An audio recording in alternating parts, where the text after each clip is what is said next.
Krista, do we have enough audience online already? Okay, we can start. Yes, please, Nico, we can start now. Okay, thank you. Okay, I'd like to welcome everyone to the second day of Science Week, Norway-Singapore webinar on MedTech and digital health. My name is Nika. I'm the moderator for this webinar. Good afternoon to all from Singapore and also Asia, and a good morning to those from Norway and Europe. I'm the special advisor and with Innovation Norway, focusing on health tech, smart cities, and circular economy. I'll start with a brief intro about myself. I started my career in electronics and semicon industry, where I hold various roles in management, technical support, sales, and design and marketing. In 2007, I made a career switch to healthcare and was involved in the design and commissioning of 2 hospitals in Singapore. Spent a couple of years in New Zealand as the VP of Design for a healthcare solution and mobile app targeting primary care delivery. My past experience is also included as role for CTO role for Parkway Pantai Group, and also Director of Operations in Singapore Public Hospitals, and also advisors to some startups as well. Today, we have an impressive lineup of speakers who are experts in digital health and telemedicine, and also many are actually practicing healthcare providers and solution suppliers. MedTech and welfare technologies is proposed as new area for university and research cooperation between Singapore and Norway. This webinar will further explore interest for cooperation within the eHealth and mHealth. Innovation Norway is privileged to play the role of bringing the key stakeholders together today, who are the users, researchers, and suppliers, to plan, to design, and also to solve the challenges we are facing. And that includes all those who are listening from various countries, because you all, we need all hands on deck to continue to strive to improve our healthcare system and policy. All will agree that life is very different since COVID has struck. The whole world is still learning to live with it. This unprecedented time, and we are experiencing major adjustment in our lifestyle. In fact, when I look back at the hospitals and systems that I've been involved in, I would say many parts are still missing, and there are huge gaps that needs to be filled. So let me start with a run through of the program for the day. We'll start with an opening address by Dr. Ng from Tan Tock Seng, followed by researchers from various universities and research institutes to share their knowledge on eHealth and mHealth. One concern and a topic which is not commonly discussed was the social aspect of how these technologies and changes have impact on the society. So next we are glad to have 2 speakers to share their experience with us. Lastly, we have 3 solutions companies to demonstrate some of the solutions to these new challenges that we are facing. So we can use the chat to ask questions or post your contacts to connect with others. We'll try to answer the question after each speaker if time allows. Do state clearly who you are directing your questions to, or if it's a general question for all speakers. So let's start with the opening address. For the opening address, we are honored to have Dr. Ng in. Dr. Ng is an emergency public health physician with the Tan Tock Seng Hospital. He concurrently served as the Home Team Chief Medical Officer at the Ministry of Home Affairs. He leads the Digital and Smart Health Office of Tan Tock Seng Hospital and the Central Health Region. He is also the Deputy Clinical Director of Ng Teng Fong Center for Health Innovation to lead digitization efforts across Tan Tock Seng Hospital and the Central Region Health. Thank you, Dr. Ng. The floor is yours. Okay, thank you, Nika. Let me just put my slides in. Whoa, okay, hang on. Okay. No. Oh, sorry, can I just double check that you're seeing we can see the slide now. Good. Okay. Are you seeing it right? Yes, that's right. Okay, cool. Hi, thank you everyone for inviting me to give some opening remarks at the Norway-Singapore Science Week and to talk about the digital health landscape in Singapore. Together with to sort of describe the opportunities, the problem statements that we see. I hope I can do this justice. Okay, so I think the idea that digitalizing healthcare is self-explanatory, right? Why is it important?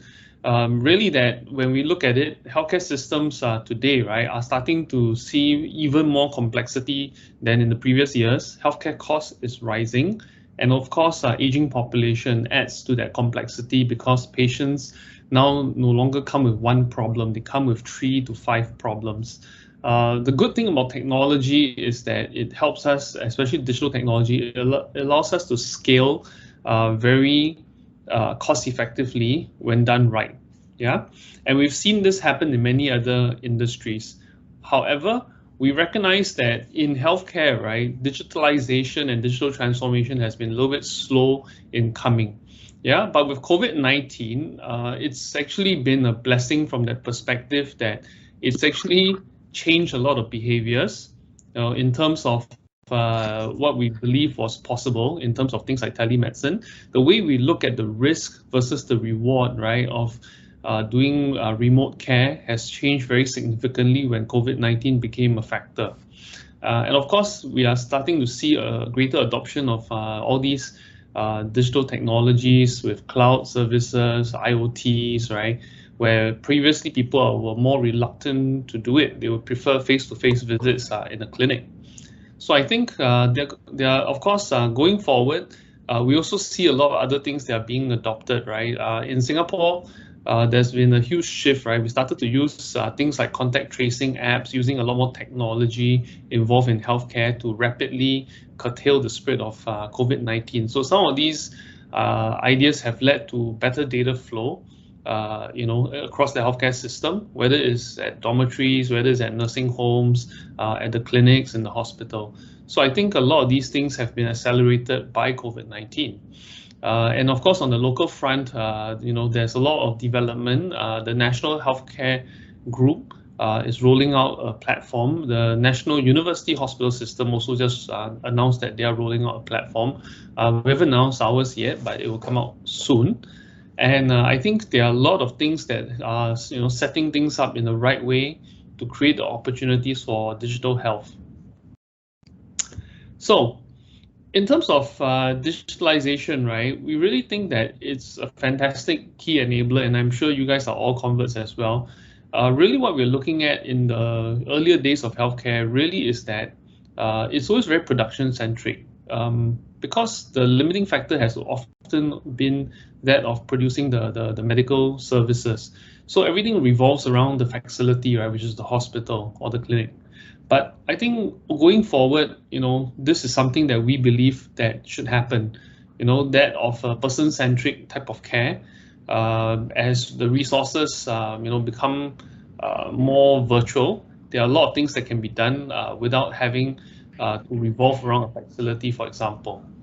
And a lot of the services can be distributed. So the challenges that we see trying to do this, right, like what has happened in other industries where we've moved from a very production, manufacturing-centric approach to a customer-centric approach, whether it's banking, whether it's retail, things like that. You no longer go to the shop, right? You do it on your phone and the shop delivers the goods to you. So it's the same thing with healthcare. We are really at this early stage of the journey, right? And the challenge is, how do you integrate all these systems, all these solutions to get them to play together? Today, a lot of things are siloed. The second thing is, of course, with healthcare, there's always a lot of challenges with systems that are not easy to change. The culture, the risks, risk adversity in a sense, and the sense of safety, right? Whenever things want to be moved, or when you want to change up systems, there's always a lot of things that we need to consider before we move our systems. So a lot of innovation and a lot of work tends to be done fairly incrementally. So when we look at integration of systems and solutions, right, I think it's really very important to look at how we can start to move and work in a more cross-functional manner. This has already happened in other industries. What you see in banking, you see, financial services, retail tech, and other types of tech industries. All these things have started to move, right? The new, really cloud-based, cloud-native type of tech companies are moving in that direction, where essentially the development and the operations are very tightly intertwined. you develop something, you plan, you code, you build, you test, you release, and then the ops runs it, and they collect, they operate it, they monitor, they get feedback, and you go through another cycle. I mean, this, of course, in other industries, very commonly known as DevOps. It's not something that I think healthcare has readily adopted. Maybe there's a little bit of thinking, whether it's in Norway or Singapore, but I think we're really early in this journey. The other things about really how we can start to move towards integration of system and solutions is really to look at sharing of best practices locally, globally, and I think it's great that everyone's here, and I think that really is a good sign of the starting of all these collaborations. The second thing I'll talk about is really the barriers and the challenges, right, of how it's like to change healthcare practices.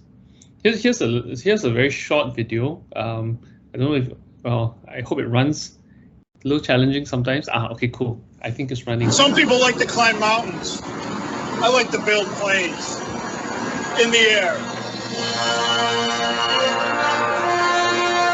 I grew up wanting to be on a wing, wanting to be up this high. Sometimes the temperature up at altitude will reach 60 below. It's brisk, it's refreshing. You never know what you're going to come across up here. Canadian geese, mallards, owls. These people back here, that's why I come to work. That's why I build airplanes in the sky. We're not just building a plane here. We're building a dream. I love this job. I do a lot of things up here.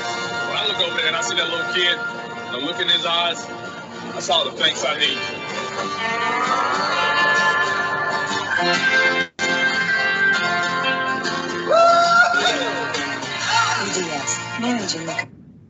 EDS as a company is not there anymore. I think they got bought up by someone. But I think this video, as ridiculous as it sounds, right, really kind of describes the challenges that we face, in healthcare. When you're trying to develop a new process, you're trying to digitalize the business. At the same time, you're still running the current business.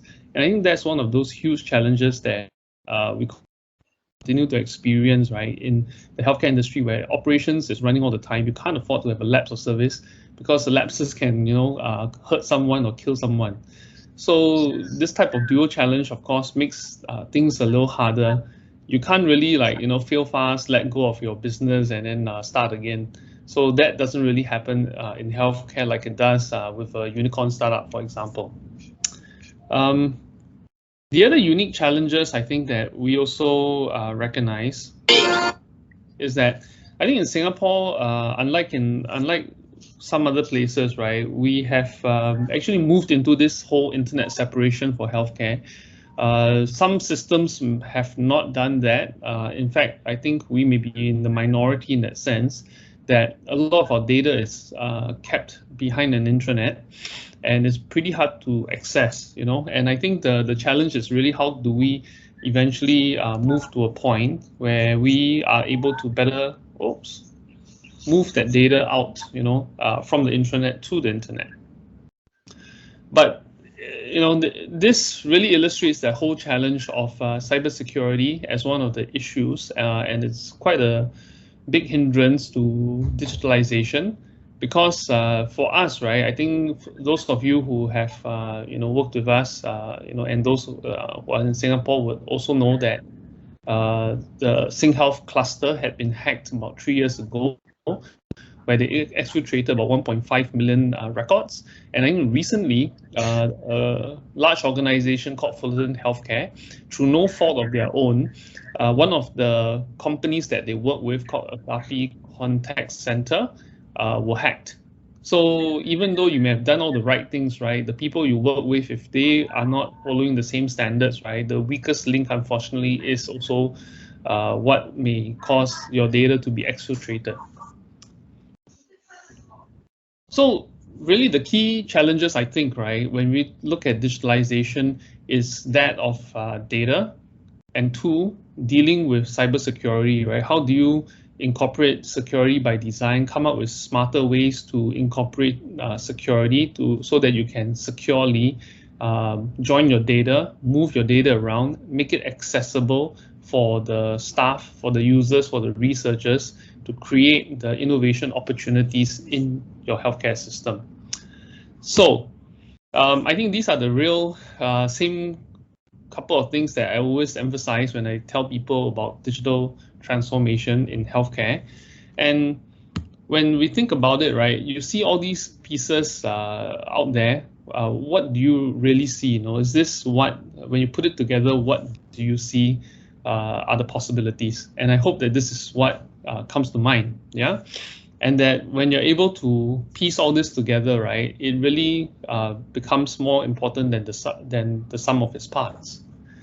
I think the important things that I would like everyone to take this away with you when you start the webinar is to think about what are some of the components to help make successful healthcare innovation. The important part first is to really look at the planning part. 2 is to look at the resourcing. 3 is to see how you can integrate the business and the technical side together, and to think about how development and operations can work much closer together. And the 4th one is to really look at taking measured risk. And to me, very personally, right, what I feel is this. What digital transformation really means is this. Today, on the left is what the situation is typically like. And when you look at traditional solutions, right, technical solutions, it tends to be a one-size-fits-all. But the problem is that when you have a one-size-fits-all, it may serve maybe 2 out of 3 of the persons. What you want with digital transformation is a solution that's really customized for everyone, that it really optimally meets each of the users' needs. And with digital means, right, you have the opportunity to do that, such that you can customize, you can meet everyone's needs more optimally than you could with a one-size-fits-all solution. Yeah. And the last thing I think that is important, right, with this talk of innovation is that doing innovation is really difficult, because no matter what you do, right, I think the important thing is to figure out how do you measure your success well. And success is really not just measuring, the financials, measuring everything that's purely quantitative. There are also sometimes the intangible, but the very important strategic wins, strategic gains, enablers that you gain from your innovation that may not be so immediately apparent and not so easy to quantify. But when you can quantify and demonstrate the value of that, I think that really helps in being able to make your innovation a success.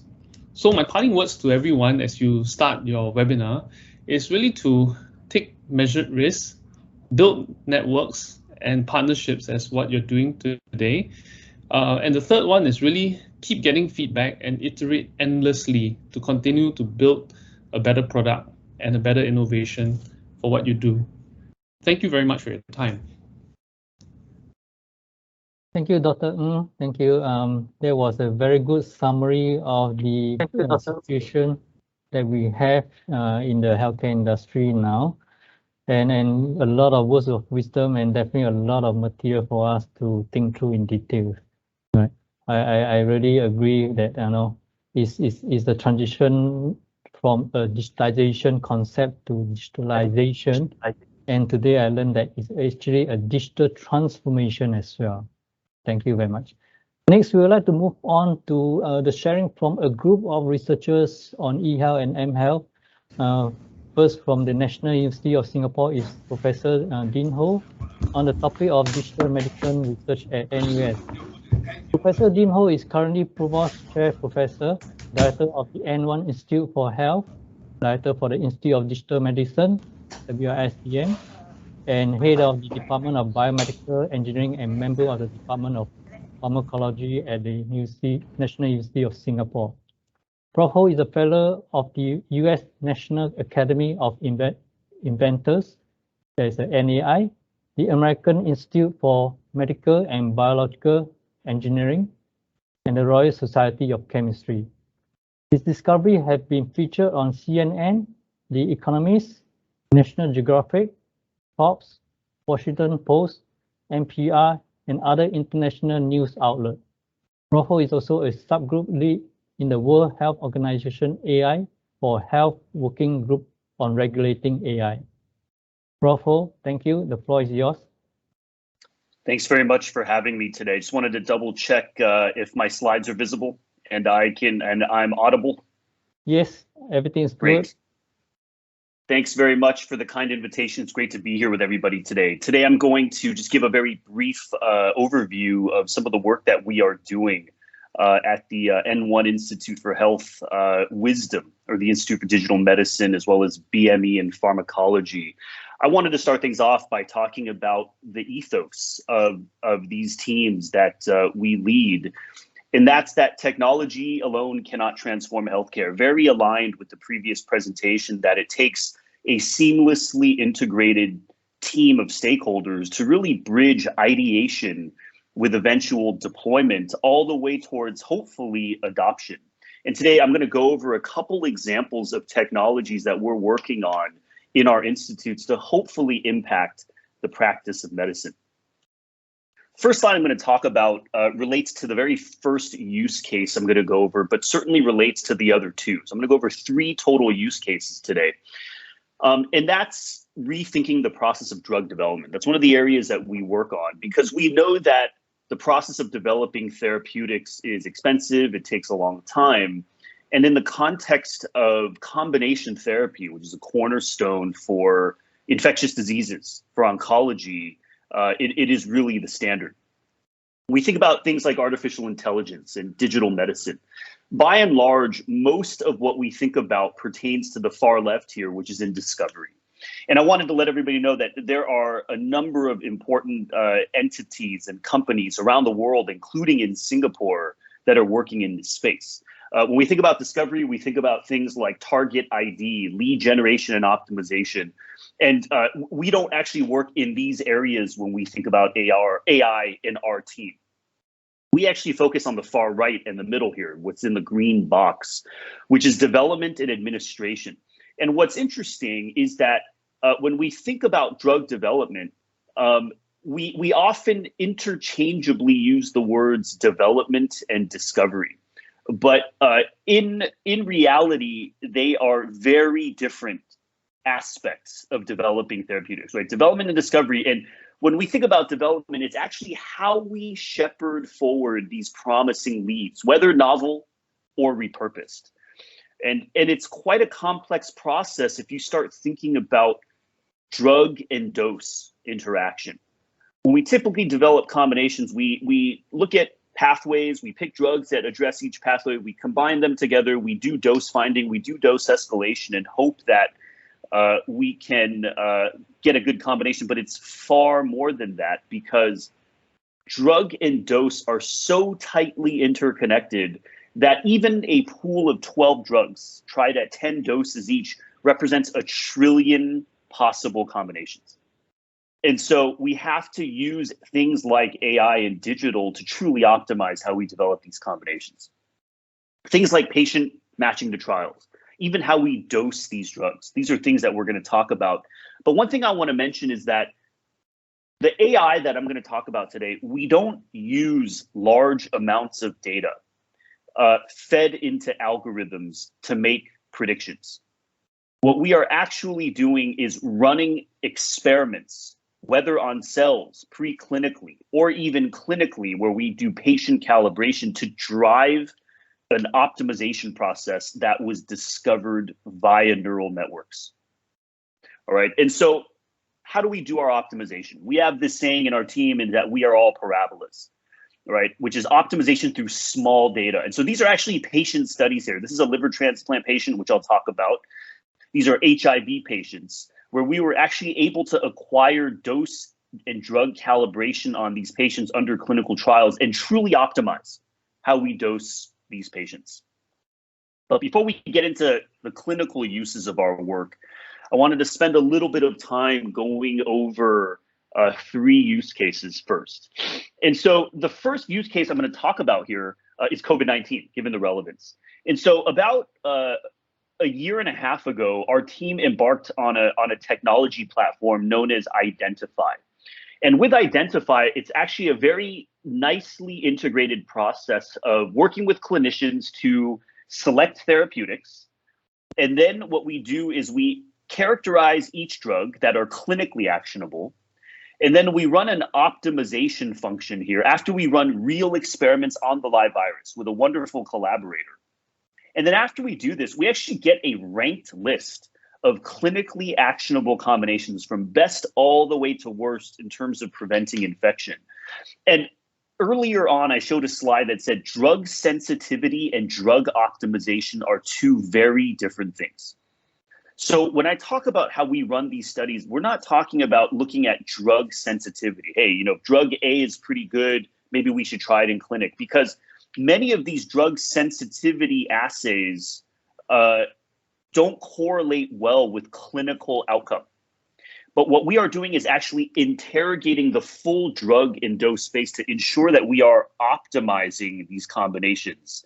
And it's very different to find combo number 1 out of a trillion versus combo number 1 out of 10, right? When I talk about optimization, we are interrogating this full drug dose space by running these experiments on the live virus versus just trying some combinations and seeing if they're efficacious.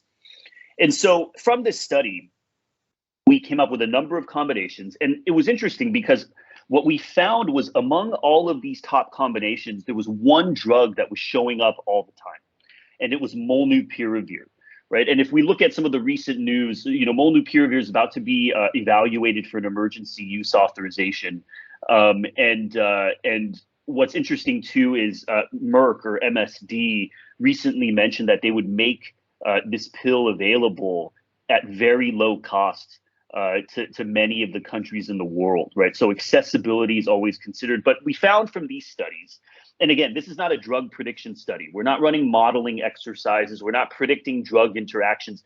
We are running on the live virus, not just dose response of molnupiravir, but we are really looking at how it interacts with drugs, other therapeutics, and to across many dose ranges and permutations. And as you can see on the right here, we actually did further validation on the live virus of our combinations, both in the beta variant as well as the delta variant. And what was cool was we were able to see, you know, no apparent change in efficacy across the different variants, including the wild type, right? And so we're excited to see what happens next with this therapeutic. But this is our first use case of using our optimization process during the course of drug development.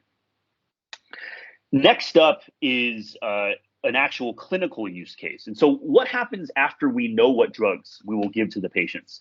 This is a patient who approached us with their clinical team. And this patient was under a trial for a 2-drug regimen. So enzalutamide as an approved therapy plus an investigational bromodomain inhibitor. This patient had advanced prostate cancer that had metastasized, and this patient had already started undergoing treatment with this combination. Due to tolerability issues, the dose was modified multiple times for both drugs by the clinical team. And so using our approach, that was kind of a pre-calibration, if you will. So this patient had multiple dose changes, and we were actually able to calculate this patient's personalized profile. And if you take a bird's eye view of this plot, so this correlated the various drug doses with the PSA level. If we take a bird's eye view, we could see that the dose to optimize reduction in PSA was about 24 milligrams of the bromodomain inhibitor and then 80 milligrams of the enzalutamide. So the patient was already getting 80 milligrams of the enzalutamide, but this patient was actually in the 48 milligram cohort for the inhibitor. So as you'll notice here, we're suggesting 24, they're in the 48 milligram cohort. That's a 50% reduction. We're proposing a 50% reduction in the drug to increase efficacy. And naturally, that was a challenge for the clinical team to be okay with, but the patient was having issues with tolerability. All the permissions were obtained, and by dropping the dose within 1 week, the PSA was at the lowest level they'd ever seen. That single data point was added into this profile, which didn't change much. And then the PSA actually went down even more the following week at the suggested dose. Now, during the course of treatment, we started increasing the dose, decreasing the dose, and started dynamically dosing this patient to keep the PSA low, which is a stark departure from this kind of max tolerated dose brute force approach that's derived from populations and then applied to the individual. In our case, we're using only a patient's own data to manage only their own care, which is true N-of-1 medicine. Advancing to the third and final use case, we actually also, even before the prostate study, applied this to transplant medicine. And so this is a patient here over the course of ABCD, weeks 1, 2, 3, and 4, and you can see how dynamic the drug interactions are for this patient. And this is not modeled. This information is obtained clinically for this patient. And so we can clearly see that keeping the drug dose fixed, which is well known in transplant, but keeping drug doses fixed is likely to result in chances that can miss efficacy for patients when in fact they can respond to treatment. So if you combine these COVID cases, or the COVID use case, the prostate use case, and this use case, there's things that we've learned. And, you know, it's not just about how much data we acquire for things like AI and digital, it's how the data is acquired. Instead of giving me 10 million patients worth of data with fixed dose or max dose, what we need is a very small amount of data acquired from each patient of how they're responding to different doses so that we can truly individualize their care in a very scalable fashion. And so instead of tons of data points, we need to understand dose variability, different permutations of combos, and this can impact drug development, right? Ensuring that the assets that are developed and discovered are actually advanced properly and optimally moving forward. We use small data to advance N-of-1 medicine, but they are indeed complementary, right? Big data approaches can help us pick the drugs we should even think about incorporating into our optimization studies in development, right? But all of this leads us to have to rethink everything from how we discover, to how we develop, to how we administer, all the way to how we design clinical trials. I'll give you one example. Right now, when patients are put into clinical trials, they are randomized to get a low dose, a middle dose, or a high dose. And if a patient is randomized to get a high dose and they don't respond well, toxicity is high, no apparent efficacy, they're usually removed from the trial, right? If at a high dose they can't respond, they're removed. We will never have known if they could have responded to a lower dose. And we've already seen with other patients where they are given a drug combination that's established, it's approved, and they don't respond at all. No response at all to this treatment, so you move on to another option. And by actually dropping the dose of one of the drugs, we have been able to flip patients that appear to not respond immediately into responders. And what's important about this is this gives us a chance to think about catching more responders, right? So it's not just a process of low dosing every patient, but it's about capturing more responders. And so based upon this, we have an opportunity with AI to, again, rethink how we develop drugs, rethink how we personalize medicine, all the way to rethink how we design clinical trials. And so with that being said, I wanted to thank the individuals that make this happen and the wonderful teams that support our work. And I wanted to thank everybody for joining us today, and hope everybody enjoys the rest of the meeting. I wanted to apologize in advance that I need to leave in about 25 minutes for another meeting, but wanted to thank the organizers and wish everyone the best for a productive meeting. Thank you.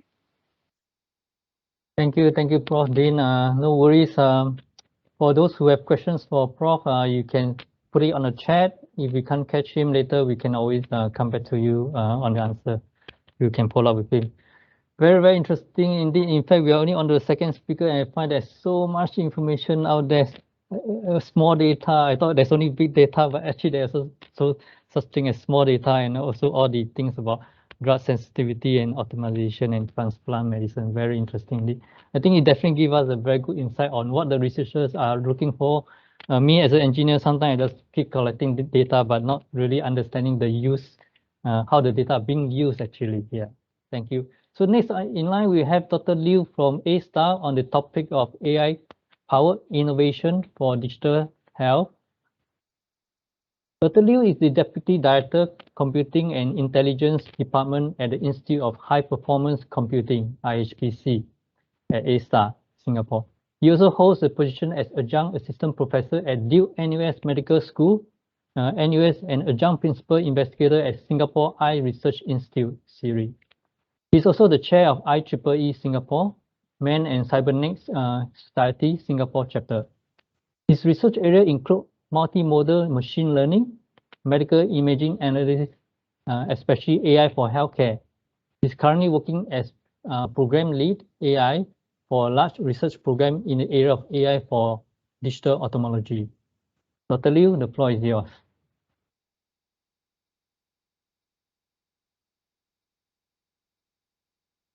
Sorry, you're muted, Dr. Liu. Oh, sorry. Yeah, okay. You can hear now. Thanks Good. for the introduction. Thanks for having me here. So today I'm going to introduce our work in AI for digital health. Yeah. So this will be some overview on our work in this area. So we are working closely with hospitals in Singapore and also industry partners to use AI for lung disease diagnosis, heart disease detection, ultrasound diagnosis, kidney disease detection, brain disease detection, and also eye disease detection. Yeah, so these are the major areas of our AI research. And so I'm going to focus more on this eye-related work because we actually have done a lot of work in this area. So eye is considered the window to our health. So because different part of the eye is related to our health. For example, by looking into the retina area, the back of the eye, we can detect a lot of eye disease. Some part is also connected to the brain. For example, the optic disc is connected to the brain through the optic nerve. So by looking into the eye, we can also detect certain brain disease. And the vessels in this eye is also connected to heart conditions. So because different heart disease may affect the blood flow within the eye, which will impact the appearance of the vessels in the eye. And also the kidney disease, it will also affect the appearance of the eye. Yeah, so by looking into the eye, we can actually detect and screen a lot of disease. Yeah. So this is one example. As I mentioned just now, the optic nerve is connected to our brain. So if there is increase in the brain pressure, or for example, there are bleeding inside the brain, or for example, there's a tumor inside, this optic nerve will be affected. So this is called papilloma. So this is a normal optic disc. This is an optic disc with this papilloma. This could be a very dangerous condition. So in this case, we develop an AI algorithm which can accurately detect this papilloma disease. And we also compare with the experts in this domain, and our results is actually comparable to the performance from the domain experts. Yeah. So the paper is also published last year in New England Journal of Medicine. And we're also talking to some companies for potential licensing. Yeah. And so this will actually help doctors to do the screening. For example, when a patient have a headache, for example, the patient in the emergency room, it might be difficult to do the MRI scan because that takes time to do a scan. But if you can just do a simple eye scan, we can actually rule out this condition quickly. Yeah. So this is the potential application of this AI solution. This is another solution to use AI to do the screening for aging eye. So, for example, in Singapore, there are some programs to screen elderlies for potential visual impairment. So, in this case, there are 2 visits for the patient. So, there are 2 and 4 weeks apart between these 2 visits. A lot of patients actually will not go for the second screening. So in this case, how can we do one-stop screening? So in this case, we use the AI as an approach to do the screening at just 1 visit. And the AUC is 0.94, which is very good in this case. And so for the patient, they only need to spend maybe 30 minutes with the whole workflow. They can get a report on site. So the paper is also published in Lancet Digital Health. So in the past, they need 2 visits to do the screening, but now they just need 1 visit. So last time need 30 minutes, but now just need 5 minutes. So last time they need take about 2 to 4 weeks for referral. Now they just need 5 minutes for the referral. So these are the expected impact for this AI solution. So the other one is this blockchain system to ensure the secure data sharing and also the model sharing. So in this case, we develop a blockchain-based system to facilitate the data sharing among data owner and also the research team. And after the model is built, the model will be released on this blockchain. So if a third party want to test the model performance using their own data set, they don't need to send their data to us. For example, there could be some security concerns, there could be some limitation on the IRB. So in this case, they can download the model and test the model using their own data set. So all these results will also be recorded in this blockchain, so which will facilitate the auditing and also the tracking. Yeah, and the paper also published in Lancet Digital Health. And this is another work to use AI to detect this diabetic macular edema. Yeah. So as I mentioned just now, the diabetes actually will also affect the appearance of the eye. Right. So in this work, we use the OCT scan, so which is a 3D scan of the eyeball, to do this detection. Yeah. So the challenge is that we do not have the annotations for every scan from doctor, because there are multiple scans for one OCT. So it will be very tedious to ask our eye doctor to do the human annotation. So in this case, we develop a new algorithm which can detect the disease, but without a human annotation on the individual scan. And this is a recent work. We actually work together with a local hospital. Basically, it's a smart chatbot to help the COVID patient in the community care facility last year. So actually last year there's an outbreak in Singapore on this COVID-19 for those foreign migrants. So in that case, we developed this chatbot, which actually help to connect a vital sign from those COVID patients, and also we send them the useful informations and such that they can get the correct and also curated information from us. And also, from the patient survey, majority are satisfied with our chatbot, and they find our daily remindful is very useful to them. And also the system has been deployed at 3 locations, so has been used by more than 4,000 patients. And the system also support 7 native languages because a lot of foreign workers they don't not understand English. Yeah. So this is the work on this Dr. COVID. The other work related to COVID is this chest X-ray scan.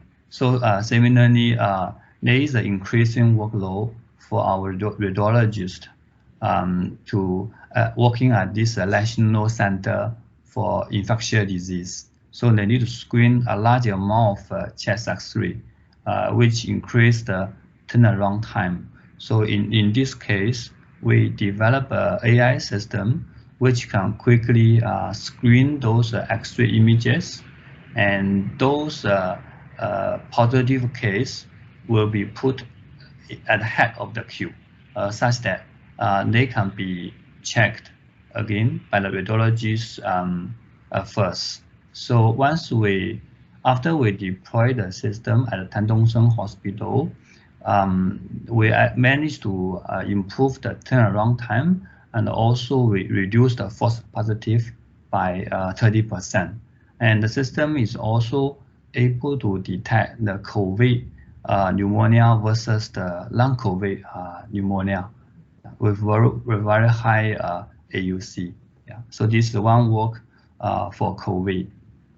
And the other one is related to the heart disease detection. So we are actually develop an AI system which can recognize different views from the ultrasound echo diagrams. And so all these measurement results will assist the doctors to make a better decision. So the system has also been licensed to a commercial party. So they recently got the FDA approval for this AI solution. So they already started to commercialize the AI model. So this is the last slide. We also developed this system called MoStore. So basically, it's an end-to-end AI solution platforms. With this platform, even a doctor, even a radiologist can easily build a model using a low coding setting. So which means they just need to drag and drop and put the data inside. They can leverage on the AI algorithms available in the platform to quickly build a model, publish the model, and also deploy the model. So these are some examples of the models available at this platform. Yeah. With that, thanks. I think that's all for my part. Thank you, Dr. Liu. Thank you. So from the above 2 researchers from Singapore, we have heard how much research they've done with the local hospitals and how it has been have many success stories. And I really hope Innovation Norway will be the link between other Norwegian institutes, research centers to get involved in the research with the local hospitals and stakeholders as well. I remember in my hospital days, we were quite focused on productivity and patient safety. And that is obvious in Dr. Liu's research, where you can see there's a lot of emphasis on using AI to augment the healthcare resources to make things easier for the doctors. I think the clinicians are now very comfortable with such help. Is to augment their work and not to replace. Definitely, there will not be a day where we can actually use machine to replace our clinician. And definitely, with the aging population, definitely resources are scarce. We need to really use AI and use technology to help us on that. So moving forward, next we have 2 more researchers from Norway to help us venture into this healthcare market. We have next in line, Dr.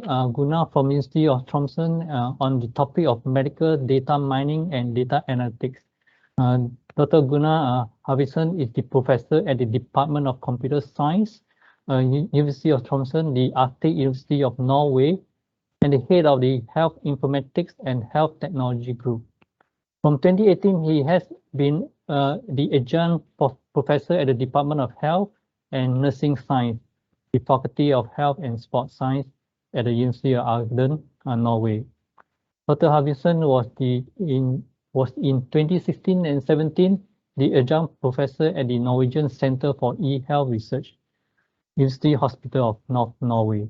In 2000 to 2015, he was professor at the Norwegian Center for Integrated Care and Telemedicine, University Hospital of North Norway as well.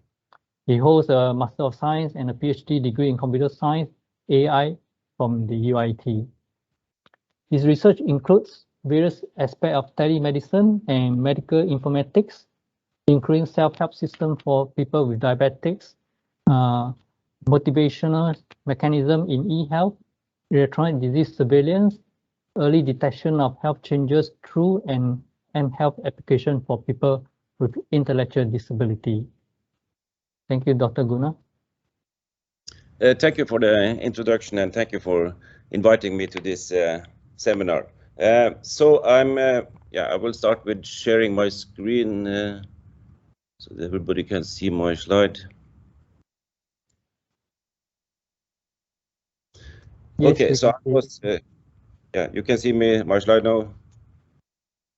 Good. So I was invited to talk about medical data mining and data analytics. And first, let me put Tromsø on the map. It's in the northern part of Norway, but actually now I'm sitting here in Stockholm at the Karolinska Institute on my sabbatical.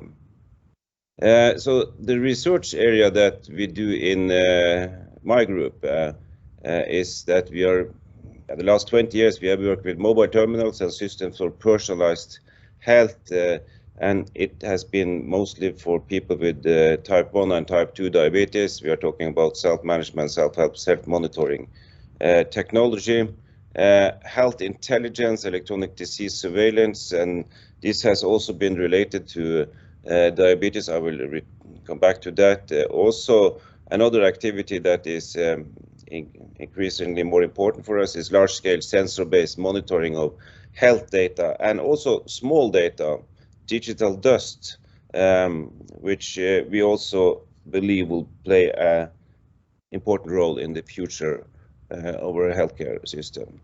We also work with motivational mechanisms in eHealth, and we are talking here of persuasive technology, mostly for diabetes, for people with sickle cell disease, and also for physical activity.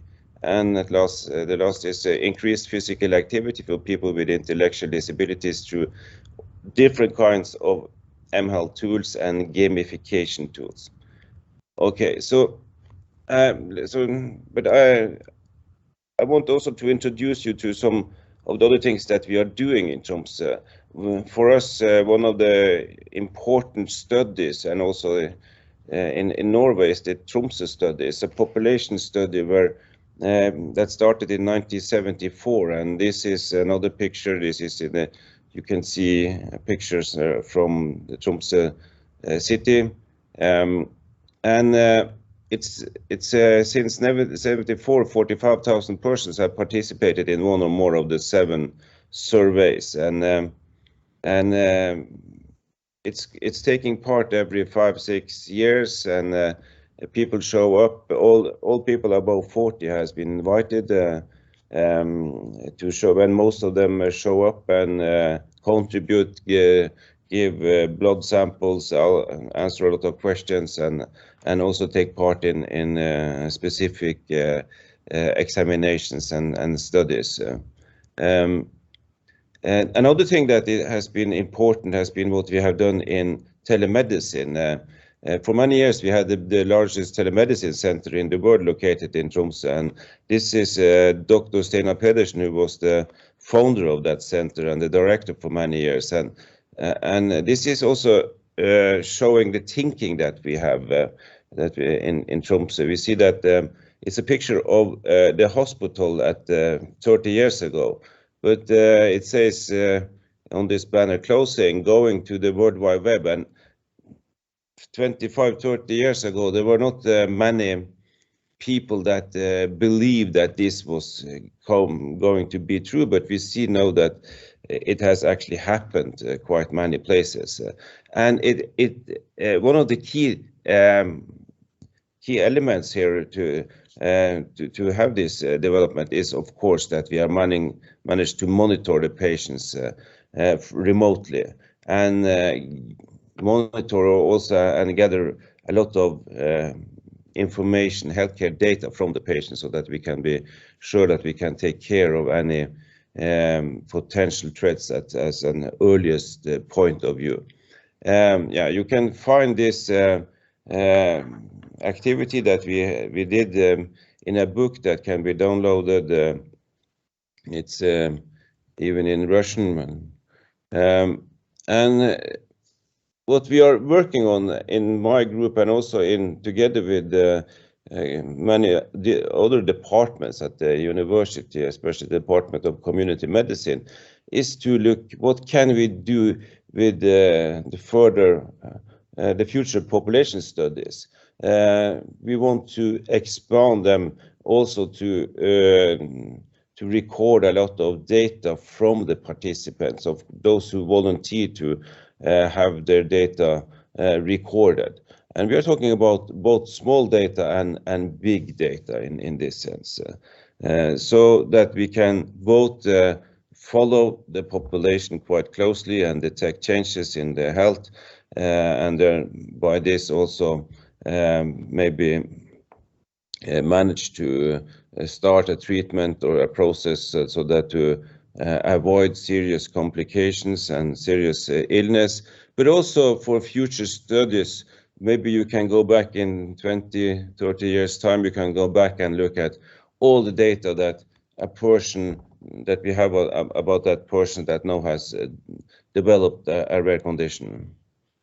And also we also need to provide good healthcare to everybody. And this is a picture from the northernmost part and the northernmost county in Norway. It's Finnmark, and it's the population. It's 75,000 inhabitants and 50,000 square kilometer, which means that it's 1.5 person per square kilometer. So you need to use technology, you need to use monitoring equipment, you need to gather as much data as possible and everyday data in order to provide the best possible healthcare for also for this kind of people. And also there are some weather issues living north of the Arctic Circle that can be also quite tough. That means that we need to also look into other ways of monitoring people. And we also see an international movement, I would say, that where everybody now is recording health data. I'm doing it myself. I have this Oura ring, so I look at my physical activity and also sleep patterns, etc., in order to follow up my health. And this is also monitored, and actually we are using quite many people in Tromsø that are using this kind of equipment and contributing to some of the research projects that we are doing. And we see, if you look at the population, we have a eHealth directorate in Norway, and every year they are doing a study of the situation of the use of technology and healthcare. And this were from the last study. There were healthcare personnel from 2020. They were asked, how important do you think personalized data will be in the healthcare system in the future? And 57% said very important or important. And also you see that 38% of the population have used smartwatch, heart rate monitor, and 27% have used health and lifestyle apps. And even more interesting is that 79% of the respondents under the age of 30 have used one or more types. So the future is also great for taking advantage of this kind of data, so that we can now follow up people in a much closer way that we have done before.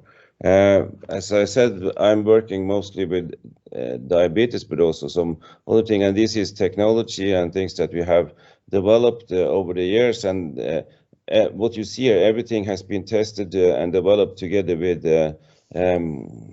patients, both with type 1 and type 2. And interestingly, also based on the previous presentation, we are now also doing much more with machine learning and all kinds of different kinds of techniques from artificial intelligence, especially to examine risk factors in order to avoid to get type 2 diabetes, for instance. This is one of for former PhD students and now a professor at my department and also a professor at the Norwegian Center for eHealth. Part of his PhD dissertation developed this diabetes diary, and we also had a smartwatch version that has been used by, we are not sure, but around between 5,000 and 10,000 people with type 1 and type 2 in Norway. Where we record all kinds of data. This is just an illustration, an older paper that we published.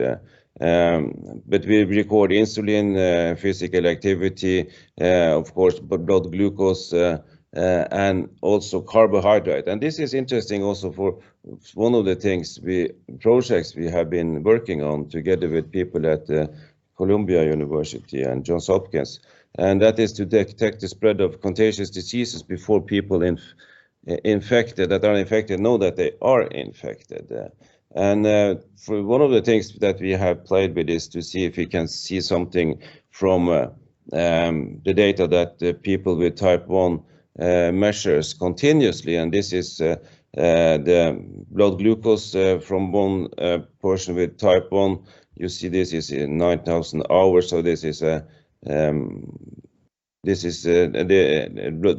then we see that the insulin intake for the same person, and then we have the total carbs, because they also measure the carbohydrate intake. And from this, it's not very easy to see, to detect, can we see if there are something going on with the patient. But for instance, if we try to look at the hourly ratio of total insulin versus carbohydrates, then something interesting happened. And actually this point here is an infection that this person had that was also confirmed by the person, which is actually part of a research group also, so we have very accurate data. And these are the things that we are looking for also when it comes to examination of the data. And we have published this in different papers in the Journal of Medical Internet Research.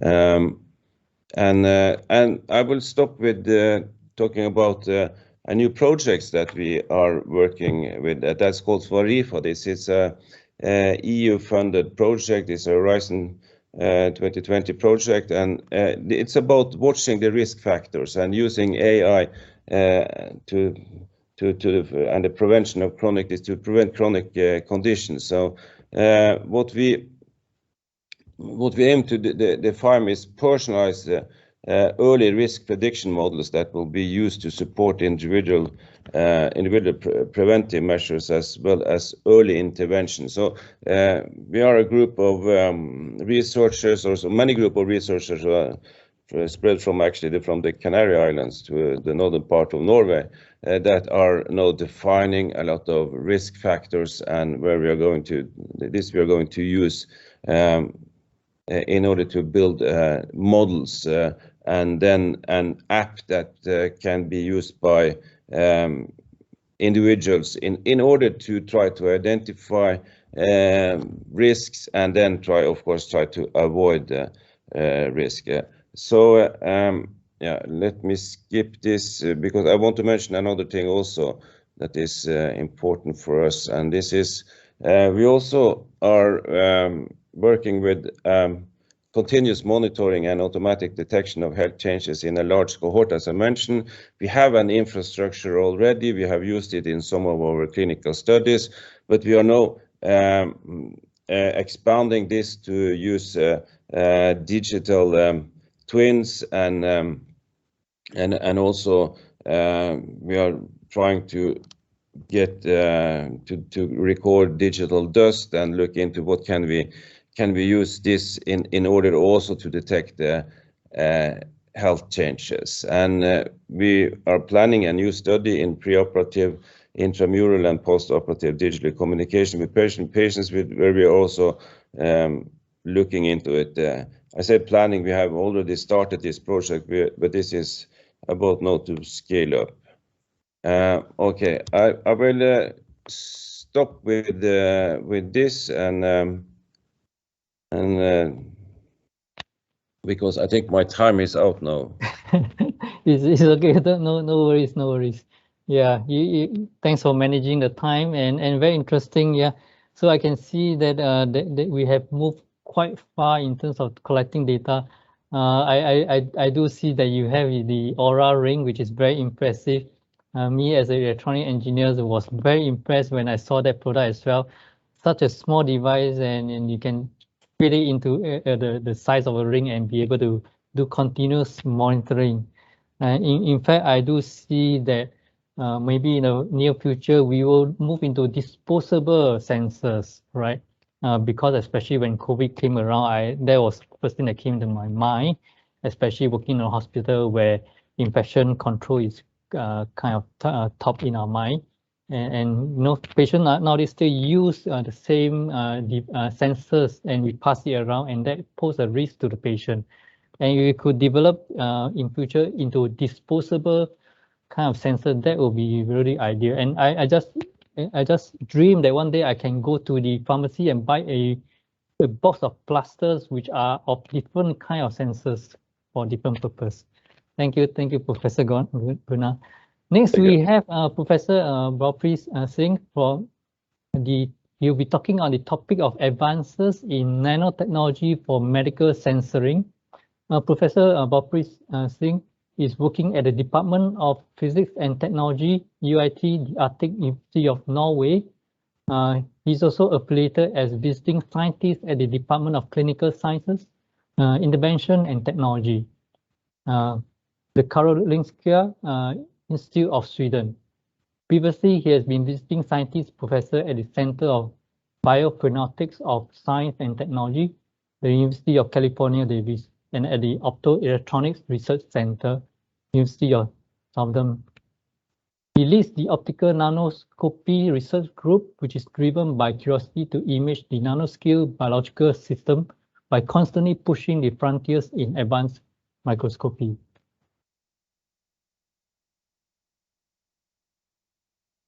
And that translates its impact on biological and clinical application. The research interest comprises in integrated topics, optical nanoscopy, nanofabrication, and cell biology. He's a recipient of several European Union and Norwegian Research Council projects in the area related to photonics, optical sensors, and optical nanoscopy. And he's the inventor of chip-based optical nanoscopy, holds several patents in this field, and is co-founder of Chip Nanoimaging. As a recognition of his contribution in the field of optics and advanced microscopy, he was awarded 2018 Tycho Jagger Prize in Electronic Optics and 2018 UC Research and Development Award.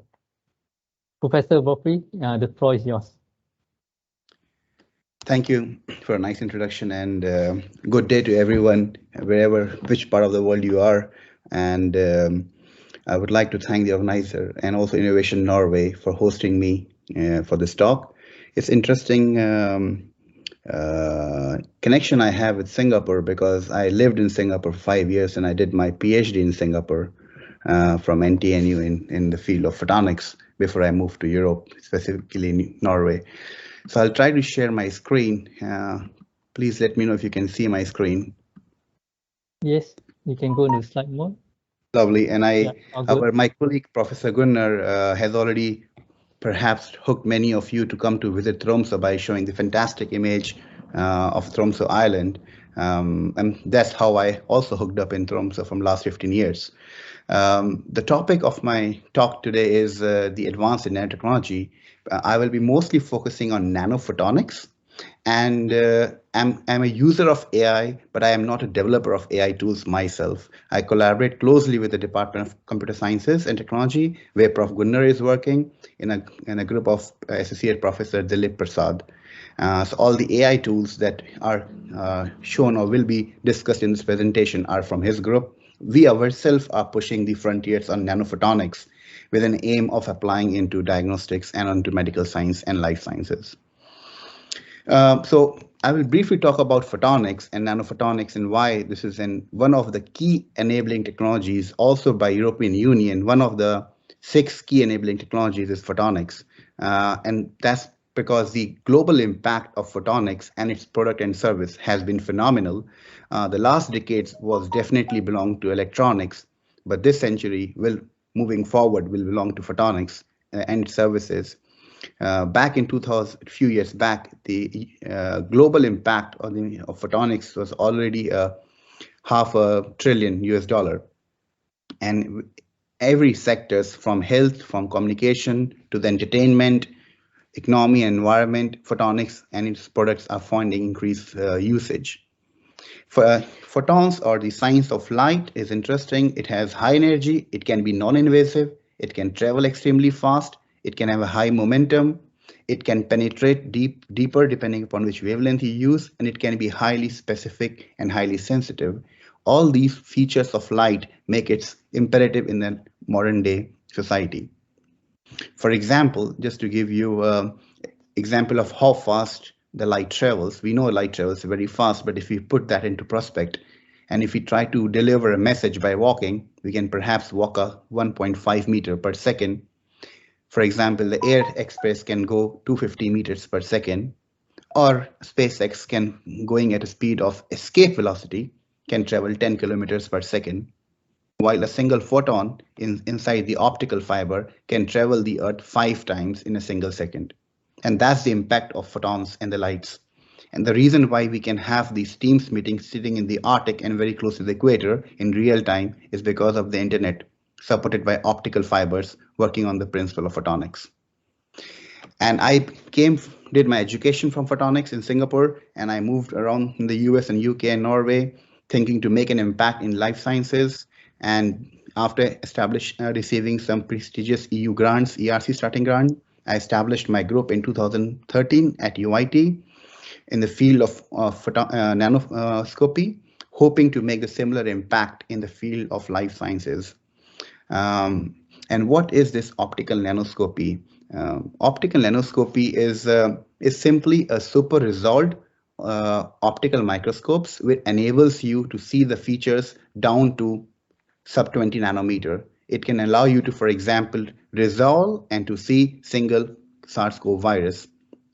What I'm showing in the left image is an example of a liver sinusoidal cell which do nanoscale filtration of blood. All the cholesterol, for example, or the viruses are filtered out in our liver using these nanoscale filters. And what you see on the right side is an image now we routinely acquire in our lab using advanced optical nanoscopy. For the last 150 years, the field in this area was limited to see only a diffraction limited spot. And only in the last 15 years, the invention of nanoscopy has now allowed us to ask biological questions down to sub 20 nanometer to see how the nanoscale functions of the cell work. It is indeed a disruptive technology, and for that, within the first 10 years of the actual results come out from nanoscopy, it was awarded a Nobel Prize.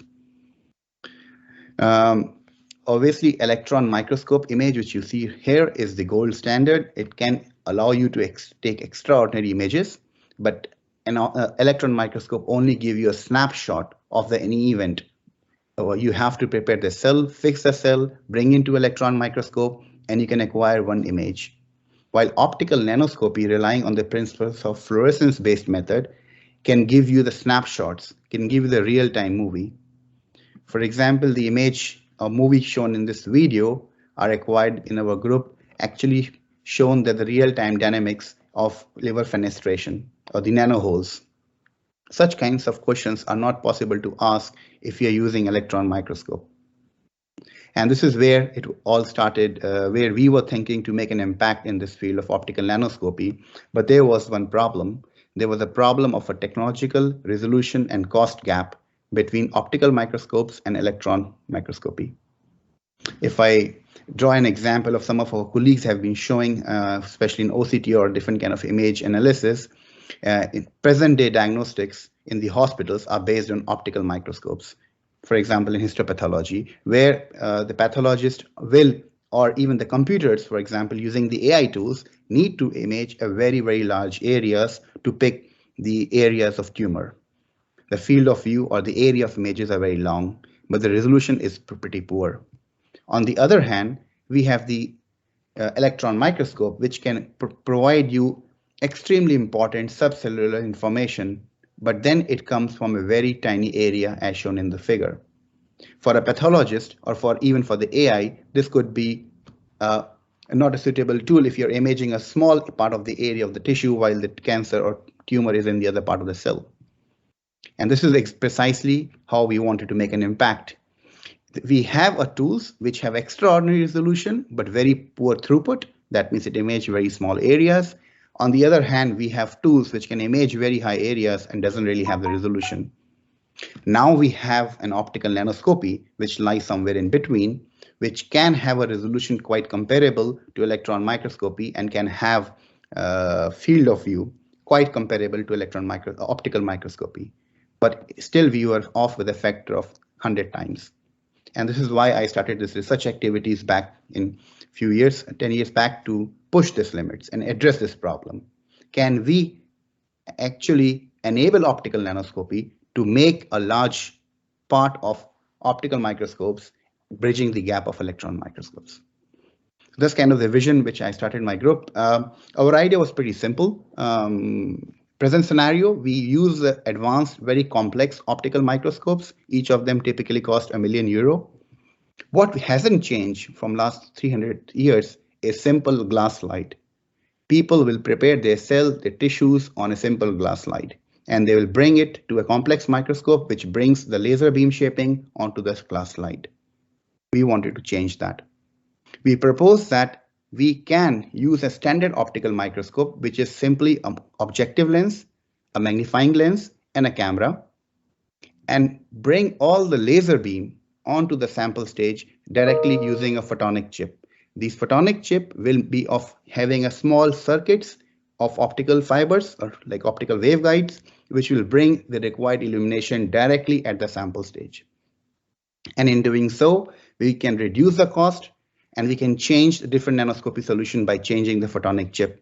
Just like we drink coffee, we don't change for espresso or cappuccino latte, we don't change coffee machine, we change the sachet. And that's the same idea that we, for example, can achieve multimodality imaging of TIRF, single molecule localization, SIM, intensity fluctuation, and many other methods that we have implemented using a photonic chip and has now been highlighted in several works, including the front page in Nature Photonics.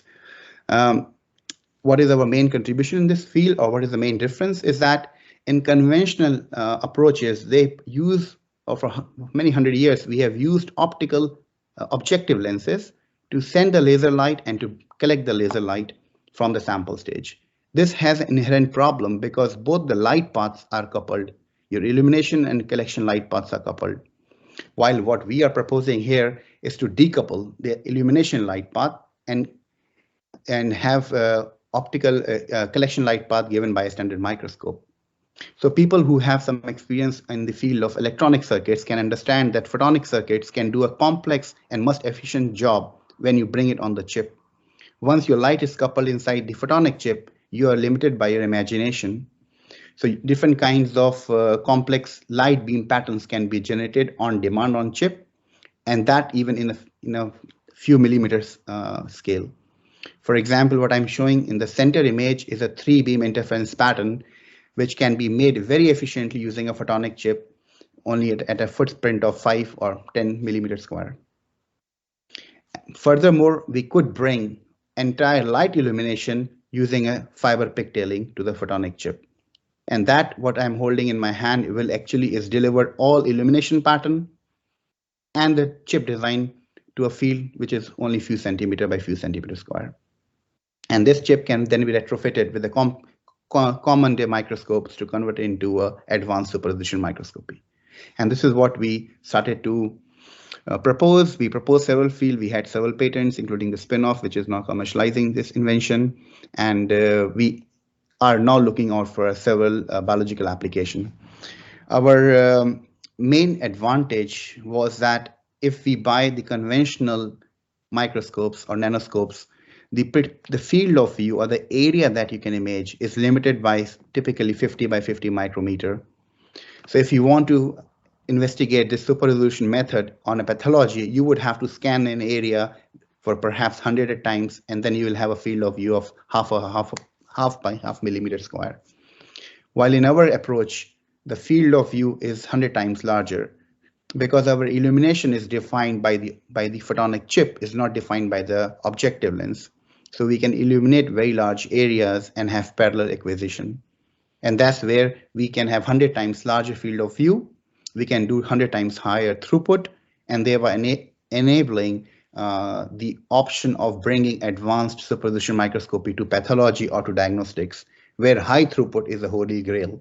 And that's precisely why we ended up collaborating with people in AI, because we had the big data. One of these typical images will typically be 500 gigabyte, because we are imaging a field as long as half millimeter by half millimeter. And if you zoom into each of the small areas, for example, here, we have a resolution of 70 nanometer.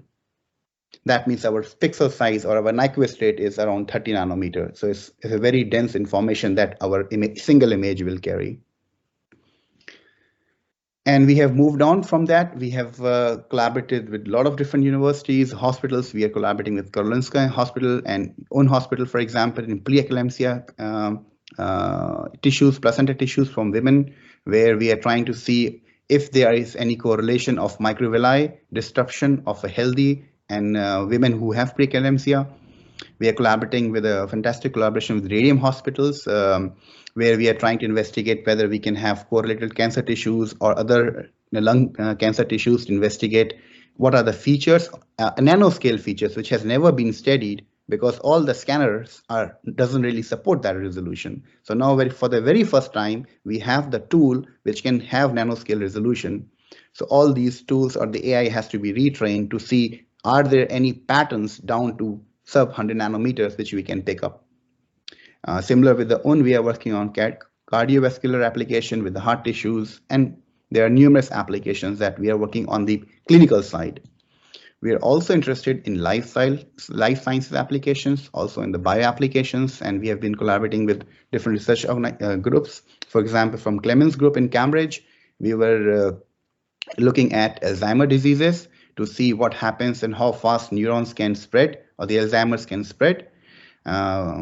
Obviously, in such application, you need to image very large areas because neurons would make these connections. And we found some very interesting result about neurons separated in two different channels and still being able to pass and spread. So there are various applications that we are learning, applying on this field.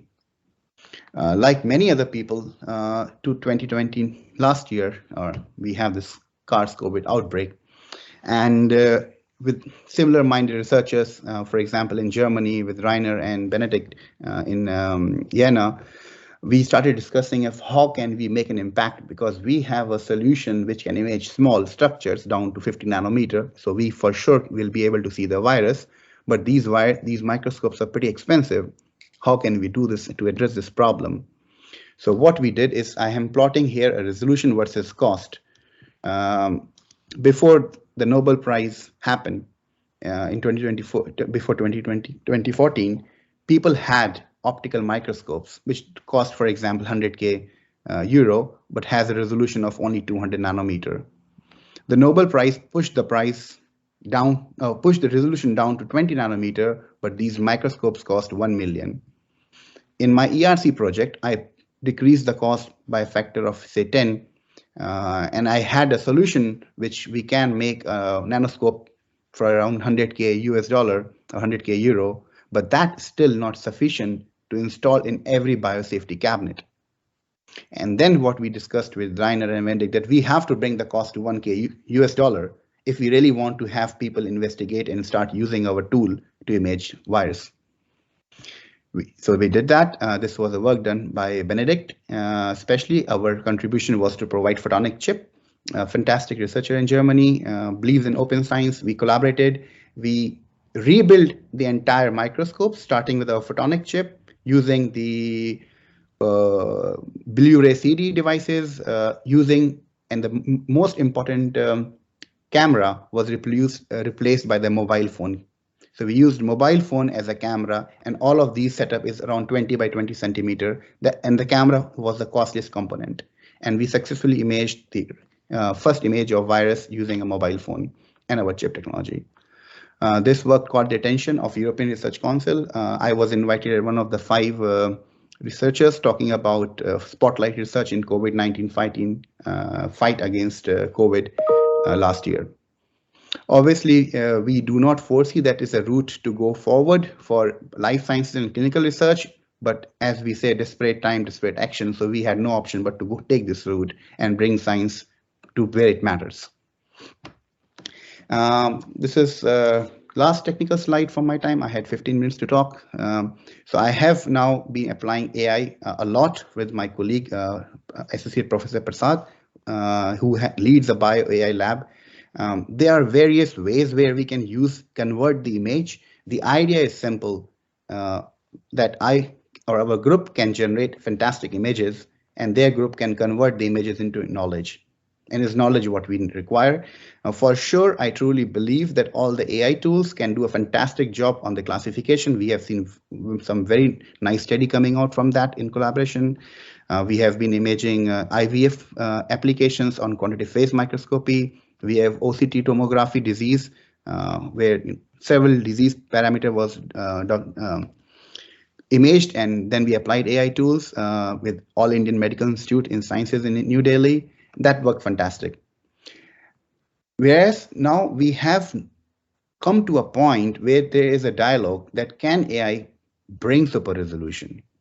Now, there are 2 parts of this. One is that the information which has been lost in the microscope, can it super resolve that? We have had some results, which is very promising, but I, from the physics background, find that very difficult to digest. On the other hand, we have seen that AI has been able to suppress the noise, and the resolution has been able to increase because AI could do a better job on the noise, and that I kind of makes sense. But it's a fantastic opportunity looking forward, because the classification, segmentation, knowledge attraction, we have obtained fantastic results. But when it comes that can AI start reconstructing the information which was not present to start with, is something that we have to further reinvestigate. With that, I think I would like to acknowledge to all the funding agencies. We have mostly EU projects, but also have a lot of Norwegian funding and UIT funding. Many of these work would have not been possible without this generous support of several funding. It's over 10 million euro in the last few years, so we have to acknowledge that. Also, fantastic collaborators everywhere in the world. Many of these work I'm showing here has been done in with Karolinska Institute, with Cambridge, the Neuron work, Radium Hospital, and likewise. And I will be happy to answer my questions, if any. Thank you, Prof. So far, no questions yet, but never mind. You can always continue to post your questions and we can ask later. And definitely very interesting times, really great invention from microscope to nanoscope. The photonics chip, very interesting indeed. Thank you very much. Well, we end this segment. Let's move on to the next segment on social aspect of remote and digitalized health services. And in this segment, we will invite first Dr. Konstantinos from Norwegian Center of eHealth Research on the topic of digital health for social change. Dr. Konstantinos is a nurse with masters in health informatics and a PhD in telemedicine and eHealth from the UIT, the Arte University of Norway. He has more than 15 years of experience in the field of health informatics and eHealth. He is currently working as a researcher at SINTEF and has also a 20% position as senior researcher at the Norwegian Center for eHealth Research. He's coordinating the EU-funded project Better eHealth, and he's involved in several other projects such as the WHO-funded Rapid Assistive Technology Assessment. His main research interests include the design, implementation, and evaluation of innovative services with special focus on eHealth. Earlier, he has been postdoctorate researcher at the University of Oslo, Norway, doing research on innovation services in primary healthcare. He has also worked as associate professor at the Oslo Metropolitan University and has a PhD research fellow at the Norwegian Center for eHealth Research. He has experience as a project manager and as co-investigator in research studies. He has been a member of the advisory board of the Telenursing Network for the International Council of Nurses.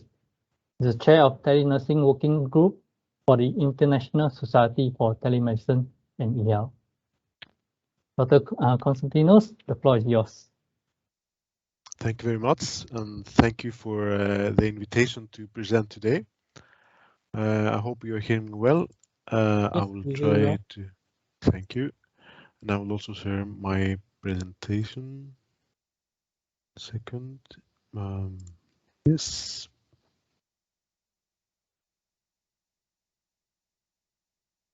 Yep. Do you see this right screen? Yep. Yeah. My slides. Okay. Thank you very much. And thank you for the very good introduction. It's been an honor for me to presenting today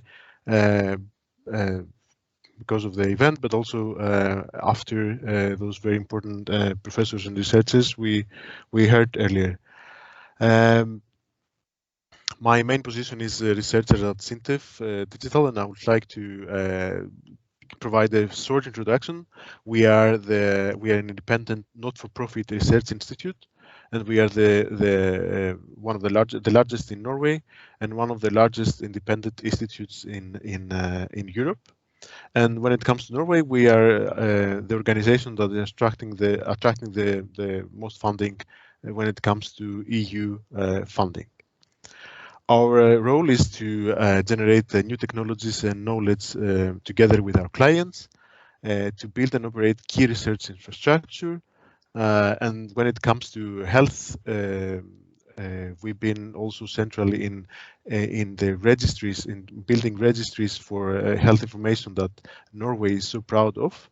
And we are also working towards the commercialization of new products and businesses, and offer advice and knowledge that informs public debate and policy making. Our vision is technology for a better society, and we provide expertise from ocean space to outer space. In this spectrum, it's also the human beings, and as you see here are the areas where Sintef has activity. And my focus and the focus of my speech today, my presentation today, is health and welfare and digitalization. I'm also working at the Norwegian, I have a 20% position as senior researcher at the Norwegian Center for eHealth Research, and Professor Hardviksen provided a very good introduction to this center. It was known as the Norwegian Center for Telemedicine until 2015, and it has maybe it's one of the oldest working with telemedicine and health. And it was the first WHO collaborating center for eHealth and telemedicine, or now digital health, and still is one of the WHO collaborating centers. The name changed as the authorities from Norwegian Center for Telemedicine to Norwegian Center for Health Research changed as the authorities in Norway saw the need for more specific knowledge regarding the use of public funding or public investment in health. So this has given a new role to the Norwegian Center for eHealth Research. The Norwegian Center for eHealth Research, as you have heard, is based in Tromsø in northern Norway. Sintef has its headquarters in Trondheim, which is somewhere in the middle of Norway, and but I'm based in Oslo, which is the capital of Norway, more in the south of Norway, where Sintef has also a rather big office with many researchers. So now to my presentation about social change. I'm not going to go into details to this, but digital health is becoming more important. We heard earlier today in the first presentation, but I'm also sure that you are aware of this. Digital health is becoming very relevant, more and more relevant because of the increasing number of elderly, which is a very positive thing for us that we live longer, but it's also putting pressure in the healthcare system as we get more complicated. We live longer and we get to live longer with more complicated diseases. Another aspect is the staff shortage. And yes, we know in the different reasons in different parts of the world. For example, in Europe, we have staff shortage because we don't manage to educate and recruit enough doctors and nurses. We also, as the population is getting older, we have less and less young people working in work, and this will become the problem will become bigger. But also in low and lower middle income countries, there is a phenomenon, similar phenomenon, even more extreme, where you have, for example, in Africa, the phenomenon of medical desert, where you have very few doctors to cover a big population. Digital health has become more relevant now in the pandemic, and also as Professor Harvison presented, we have the empowered users now that they demand digital health. As they demand better health services, more knowledge about their health, it's themselves that it's ourselves, to say it more correctly, it's ourselves that we demand that more and more of these healthcare services will be delivered through digital means. But also we use the digital technology to get better health.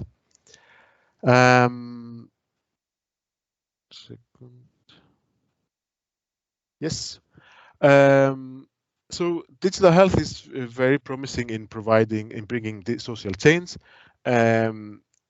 To achieve that is a very complicated thing, but luckily we have this map, these 17 goals from the United Nations on how we can achieve social change. What should we target? And we have these 17 goals that I'm sure that you're aware of, but also in these goals you have more specific tasks that you have to address. And digital health can improve poverty, can reduce hunger. Of course, it can improve health and well-being. It can affect quality education. It can improve gender equality, increase gender equality. Decent work and economic growth can contribute. We have in eHealth, digital health industry innovation infrastructure can also be improved. We can reduce inequalities, and we can increase partnerships for these goals, for example, private and public sector partnerships. But as you also aware, digital health is not only good. There is this digital divide between those that have access to this and know how to use it, and those that don't have access to that. And there are different sides of this digital divide, related to gender, related to disability, to economic situation, language, race, age. And I don't have the time to go into details to this, but I would like to give you some examples from projects we are working with that we are trying to address these sustainability goals, sustainable development goals, and hopefully bring social change. To start with gender and literacy and education and poverty, we have the example of a startup that we are collaborating with that is providing health information to pregnant women and parents of small kids. And the important thing is that it provides multi-ethnic adaptation to increase health literacy. And this is, of course, translating information that is available in medical language, in English, but also in language that's not necessarily understood by the population, bringing this, translating and culturally adapting this to reaching the entire population of Norway. And that means that you also reach parts of the population with certain demographics that have lower literacy, health literacy or digital literacy, or they're not fluent in a region. So a lot of the information that is provided during the face-to-face consultation with the midwives or the public health nurses or the doctors is not perceived. So this application, this app, which is also a platform, is a very good example of how this can be used by the municipal primary healthcare services in Norway to provide relevant information, address health literacy, health gender issues, since we have information for pregnant women. Also, it's a very useful tool for public health services and NGOs and patient interest groups to access this part of this population. And we see that there is also interest from the side of the user, which are taking use this application. On a different continent now we have a SINTEF project that is providing game-based screening tools for children. And this has to do with education and also disability. Since this addressing also poverty, this tool, this platform, helping identify children with hearing impairment that need further follow-up. And this is also a tool that can be used without the first stage involving healthcare professionals. Teachers in primary schools can use this tablet where kids, there's a test, they have these headphones and they hear the sound of these animals, and they have to tap whenever they hear a sound. And this can provide a screening, a fun way to screen many kids at the same time, so you can further refer them for follow-up, either to remove foreign objects that they might have in the ear or sermon, or they might need some assistive technology. To continue, another approach we are proposing is related to ending tuberculosis by 2030, which is also part of the Sustainable Development Goals. And tuberculosis is one of the poverty-related diseases. It still kills, even though we have treatment for this, still kills 1.4 million people per year. We have a problem there with non-adherence to treatment. We have treatment, but people don't manage to follow up and adhere to treatment. We have, because of that, because of the non-adherence to treatment, but also for other reasons, increasing drug resistance. And we also saw that during the current pandemic of COVID-19, people reduced visiting, or the pandemic impacted the services provided to people with tuberculosis. To address that, we are involved in a project, in a proposal that hopefully will be funded and become a project that is led by the University of Oslo, that is using already existing platforms and tools. For example, the DIHS2, which is a health information platform led by the University of Oslo, but also used in many countries around the world to gather health information and provide it to the stakeholders to make informed decisions for healthcare. We also, this is also in collaboration with the Basic Internet Foundation, that is providing access to health information to populations that don't have, wouldn't have otherwise access to internet. So the approach is that they build stations where you can access for free health information using a mobile phone or smartphone or laptop that is there. And this is the basic, this is the free information you get. You get information, for example, about informational video about tuberculosis or about HIV. And if you want to have access to the internet, you have to pay something addition to the rest of the internet or social media. But also this giving more power to primary healthcare workers, community healthcare workers, involving them, but also making use of the technology to amplify or to use more techniques that we know that work as the direct observed treatment, where tuberculosis patients, they have to be observed while they take the medication. But how can we make sure that the new digital health is bringing social change? So how can we make sure that we move towards these sustainable development goals, and how we can make sure that the digital health is not investment in digital health is not contributing to even a larger digital divide. And this brings me to another project that is very close to my heart, because I'm coordinating and SINTEF is coordinating this project, and it's the Better Health project. And it's funded by the European Union. It's a coordination and support action, so it's not so much heavy research, but it's mostly about bringing together the different stakeholders. But it's trying to see how all these e-health solutions, digital health solutions, can be how can we make sure that future development of e-health services and digital health services, learning from the past, learning from the existing solutions, how can we make sure that we can contribute to social change? And this is because we're trying we will try to succeed this by looking at the e-health policy and trying to improve the e-health policy in low and lower middle income countries in Africa. So therefore, we have created 4 regional hubs in 4 different countries in Africa, covering the different regions there, and working with the authorities there, working with the ministries for health.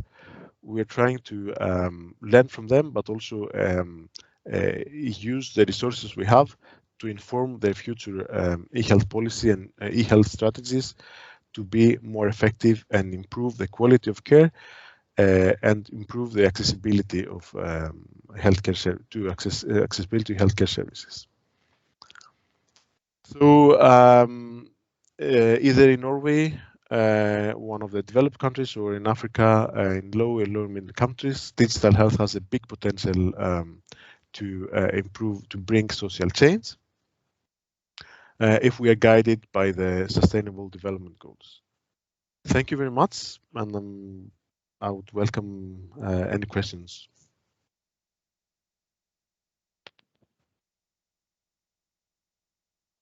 Thank you, Dr. Konstantinos. Very interesting. Definitely, we do see that the e-health is definitely having a big impact on social change, and I personally see that and it's definitely an enabler for us to reach out to more people. And although there is there is an early kind of struggle between the digital divide, but I do see that actually a lot boils down to the design and the policy and the implementation process to help people be comfortable with the digital technology. And with the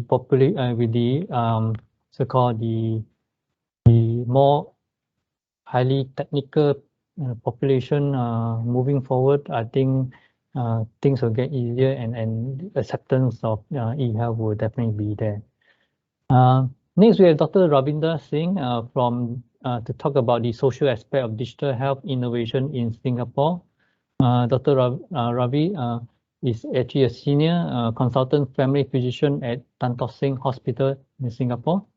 After graduating with a medical degree from the National University of Singapore, he pursued postgraduate training at the Royal College of General Practitioners in the UK, where he spent 12 years in primary, home and urgent care, as well as facilitated the implementation of several EMR system, electronic medical record system, at GP practices. Upon his return to Singapore, he joined Tan Tock Seng Department of Continuing and Community Care, and provides home and community-based care to geriatric patients. As Deputy Chief Medical Informatics Officer at Tan Tock Seng Hospital, he's currently co-leading a deployment of the EPIC EMR across 2/3 of the all public healthcare institute in Singapore. He's also chairman of the Tan Tock Seng Tan Tock Seng Telehealth Steering Committee and a co-author of Singapore National Telemedicine Guidelines. Dr. Ravi has a Master of Science in Health Informatics from the Institute of Sheffield and is a Dell EMC certified data scientist.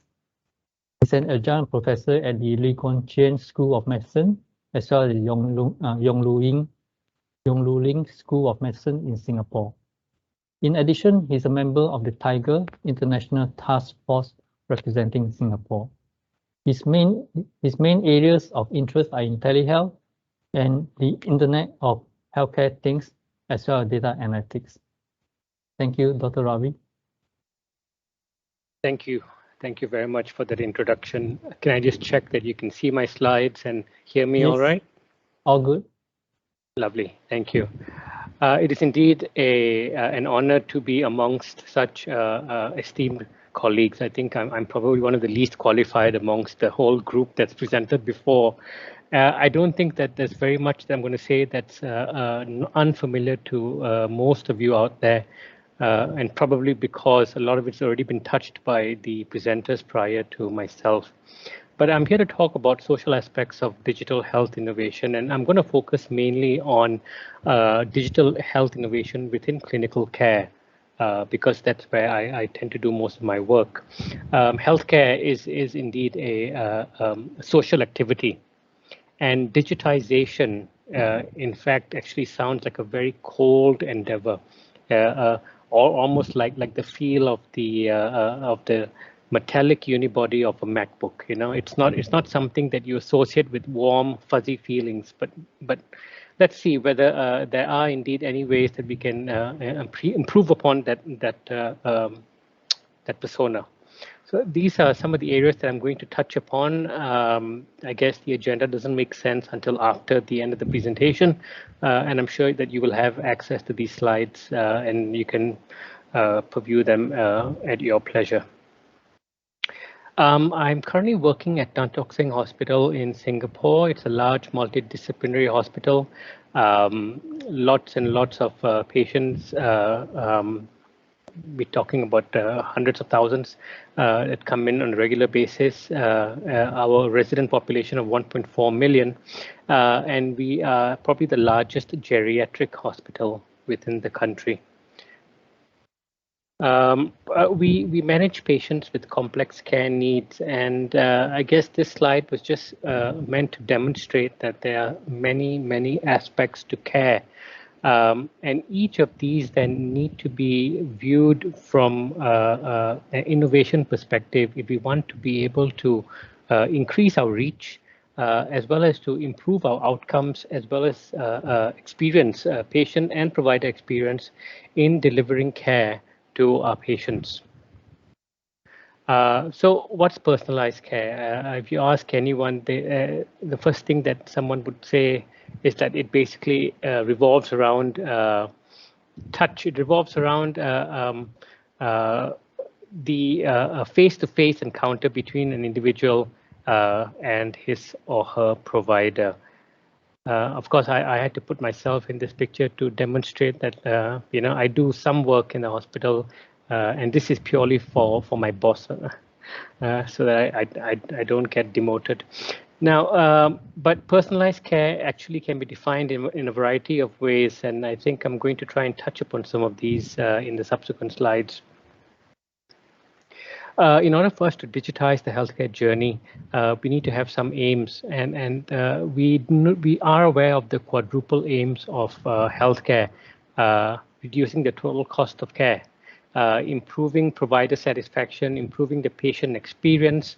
Right? These are some of the key outcomes that we want to achieve within healthcare. But there's so many others that we can also do, and all of these things again are part of our strategy in digitizing the healthcare journey. And we can see that healthcare consumers do indeed want to have access to digital tools for healthcare provision. It's just to different levels depending on their familiarity with what's available, as well as how to handle the different healthcare tools that are available. So the most obvious, the most visible example of digitization of healthcare is telehealth. And this slide just basically shows, telehealth had been plodding along for years, and we'd been running telehealth for the past 10 years at TTSH.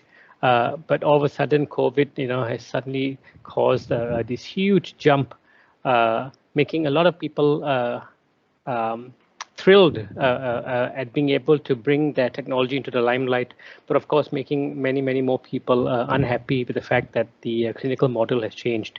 But the question is whether it's changed for the worse or the better.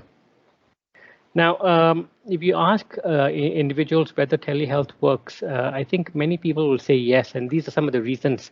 Improvement in the care outcomes, and a reduction in hospital readmissions.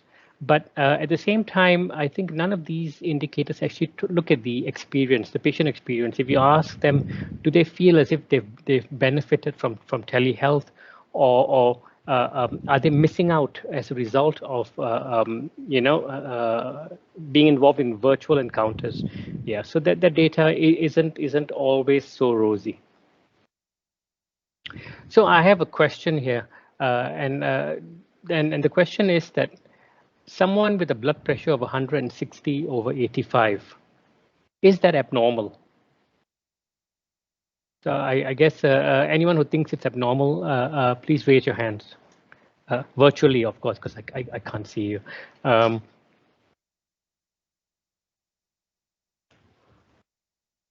Yeah, so is it abnormal? And you know what my answer is going to be. It's going to be depends, isn't it?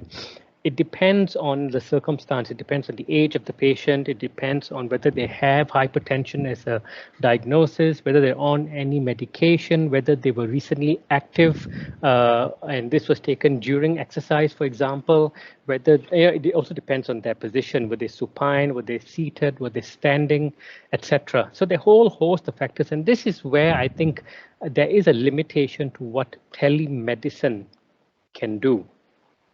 If you access the website of this of Babylon Health, you're going to see this pop up. It says telemedicine is the past. Now, I'm not an employee of Babylon Health yet. I am open if anybody wants to consider. But the point being that telemedicine, yes, it served its purpose, but it's not really where we should be taking healthcare. So they talk about something called Babylon 360. Now, 360 meaning, you're completely surrounded by care, almost like the THX sound system in the cinema, all around you. But bringing up these numbers makes me think about how we define what the future of digital care is. And so what is 24/7, 360, 365, and 42 healthcare? So I must apologize that 42 actually doesn't have a role here. I'm being facetious. If you've read any of Douglas Adams' book, Hitchhiker's Guide to the Galaxy, you will know that 42 is the answer to life, the universe, and everything. So it's not really relevant to healthcare. But then again, we don't know what it is relevant to. I'd recommend you read the book if you have further questions. So let's forget 42 for now. What is this? Always available, always on, always around you healthcare. And this is what I think potentially the model can be defined as. Firstly, it's convergent. You have hopefully one consumer device that does everything for you in looking after you, whether it's through communication, through sensors, through the ability to predict outcomes and to sort of contact individuals when you need help at a point of care, as well as capturing data at various levels and sharing it to the right people to ensure that your care as well as the care of your population is being looked at. Convenient, obviously, it needs to fit into your lifestyle. It's not something that requires you to do different things in order to achieve an outcome. You live your life the way you want to.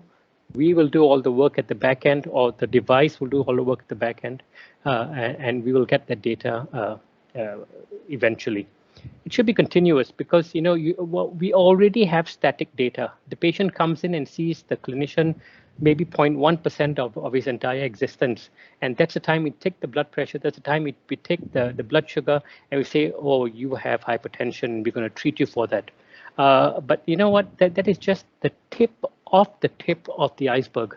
The fact of the matter is that if we could get continuous data on a regular basis from our patients, from our clients, we would have much better understanding of what exactly is going on in their lives and what impacts upon their parameters.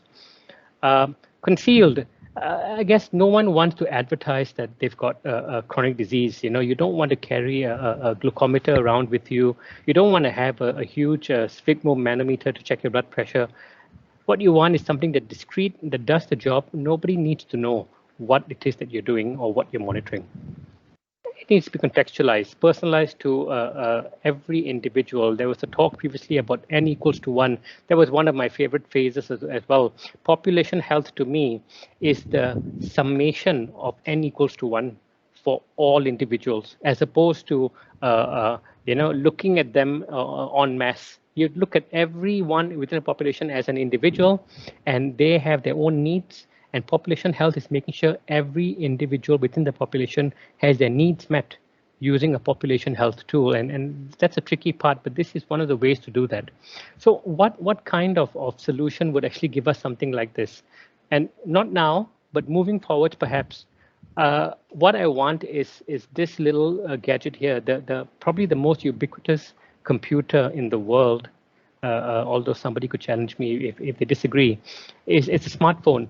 And that's now penetrated, huge tracts of this entire planet, and is potentially available to all individuals for some sort of access to healthcare or to healthcare tools. This is Singapore in particular. Smartphone penetration has exceeded 100%. We've got more than one mobile device per person. So that's already a very fertile ground for us to be able to deliver healthcare technology to our population. Now, and this is just a quote here from our colleagues. We talk about how the elderly do consider the use of a smartphone to be an accessible platform for healthcare use, amongst other things. So, we do need to recognize the fact that the elderly are ready and willing to use a smartphone, but not much else. Not much else. They don't want to have 17 sensors in the house, maybe, but they will agree to the smartphone. So maybe let's see if we can sort of start there. So how would it work if we use that model? Okay, I want to go back and talk about the clinical consult, because again, this is a talk about the social aspects of healthcare. So in a clinical consult, and this is what all of us are taught, and we've got to remember these steps before we take any exam in medical school, and then promptly forget them as soon as the exam's over. But we obviously have to relate to the individual. You can't just expect anyone who turns up to you to be able to open up about everything that they're going through, to pour their hearts out to you. You need to establish a rapport. You need to speak to them. So that's that social aspect that people are talking about that perhaps is missing in digitization. But anyway, so you speak to them, you discover the reason for attendance, you take a history, you do an examination, etc. Right? Now, the fact of the matter is that out of all of these things, there's one thing that is probably the most difficult to do remotely, and that is the examination. You can speak to them, you can get a diagnosis, you can send them to a different center for investigation, you can deliver the medications to them, but the examination is the tricky part. So there's this concept that we've recently introduced called remote physical examination. There are different versions of this in a variety of publications, but we think about the most obvious being a clinical observation via video. But how do we add on to the information we can get through a remote physical examination? Using sensors and wearables, we talk about that, how remote patient monitoring can contribute. And then there are other things that you can do, what we call patient-assisted virtual physical examination. provider-directed patient self-examination. I'm not going to go into detail, but I'm happy to share data or share this information with anybody who's keen to learn more. This is a link to an example of a course that teaches clinicians how to perform some of these different steps in remote physical examination. But assuming that we were able to, with some of these things, able to plug that gap, are we then able to truly deliver effective care digitally and virtually to our patients while still maintaining that link? Let's see.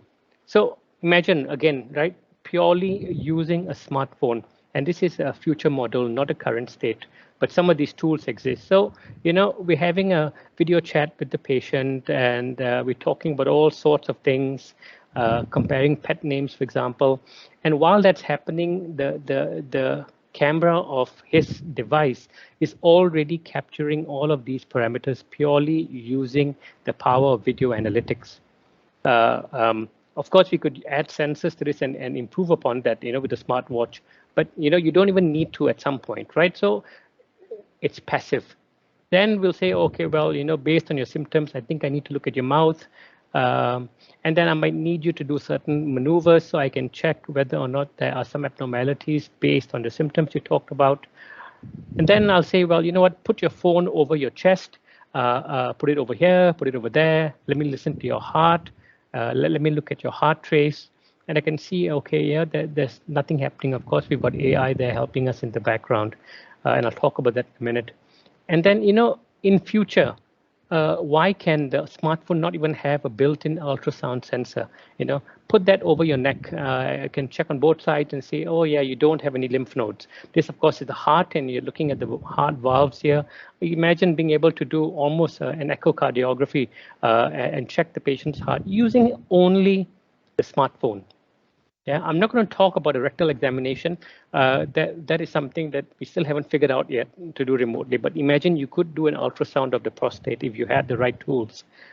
So again, this is something that would be done, could be done for most of the population as long as they have a smartphone. Right. This is another study that was quite interesting about how you might be able to use a smartphone to do a remote abdominal examination. And from there to be able to tell how tender an individual is. I will, again, the slides will presumably be shared with you and you can go through this on your own. It's very interesting. It's the beginning of new ways in which the smartphone can help us to be able to provide remote care. But until we reach that stage where the smartphone can do everything, of course, we need to bring in sensors. Now, the Aura is not the only ring out there. So this is another ring that I kind of like as well. But I was going to put the Aura in. I thought somebody else might do it, and I was right. So I didn't put it into my slide. But you can capture all sorts of parameters using a variety of wearables and sensors. This is the Libra blood sugar sensor. And of course, smart clothing are also something that people are looking into. Point being that we can capture a whole host of data. And I'm not talking about lifestyle anymore. I'm talking about clinical data. Data that can substitute for medical grade devices and can provide us with robust information for clinical care, for decision making. Yeah, not just steps data, which is how people view this kind of thing. Okay, so based on all of that, right, the patient-provider relationship is evolving. Is that a bad thing? Not necessarily, because the social aspect may not be as dramatically different as one would think. So yes, you know, you've got the care provider on one side, and of course, you've got the patient on the other side. But, you know, this is where the model becomes interesting. You know, as progressive and forward-thinking individuals, we should always consider that a threesome can sometimes be a good thing. And in this case, of course, the partner that we need to introduce here is AI. And it's this healthcare threesome, I think, that will actually lead to a whole new level of care provision. And AI can be extremely personalized if we do it right. Based on all the different chatbots that I've had to deal with whenever I try to renew my my phone subscription. So, in summary, the future of digital health, right? I think Dr. Ng YY mentioned it at the very beginning that, you know, we were living in a one-size-fits-all system, and we know that that cannot work. So in fact, in providing socially aware, socially acceptable care using digitization to our individuals, you will find that we'll move away from this one-size-fits-all to a more precise and personalized level of care. And that includes N equals to 1, the sum of which equals to population health, the ability to capture data at a broader population level, and yet at each individual's level, being able to use that data to provide them the care that they need in a very personalized way, using a very simple tool, hopefully eventually just the smartphone, which we might rename the tricorder at some point, if it's not copyrighted. So bottom line is, this is something that I feel will happen. It's just a matter of getting there. But all we have to do now is to convince everybody else. Thank you very much. Thank you, Dr. Ravi. Yes, definitely, I fully agree that the handphone is really a very powerful tool that is in our hand nowadays. I mean, who could actually imagine? I mean, in such a short span from a desktop to the notebook to the handphone, and now handphone is actually many times more powerful than quite a lot of the notebooks that we are using. Absolutely. And it's so convenient. I remember when I was designing the software in New Zealand, and I fully agree with you that the social aspect of or the user needs of the needs of the different users are all different. It's not one size fits all, right? We have people who are so busy that they don't want to spend time at the clinic. They just want to be diagnosed and move on. But then we have the elderly who is lonely. They want to speak to the doctors for hours and hours, right? So I think the social aspect is quite a complicated one. Yeah. Thank you very much. Thank you. And I would say Singapore actually is quite fortunate in a sense. We are a small country, and I'm glad that Dr. Ravi is actually involved in the EMR implementation. And Singapore has this advantage over many countries in the sense that we're likely to standardize quite a bit of our EMR system, and that would definitely help in the testing or in the implementation of the various telehealth systems that we're going to have, because with the common EMR system, integration definitely will be much easier.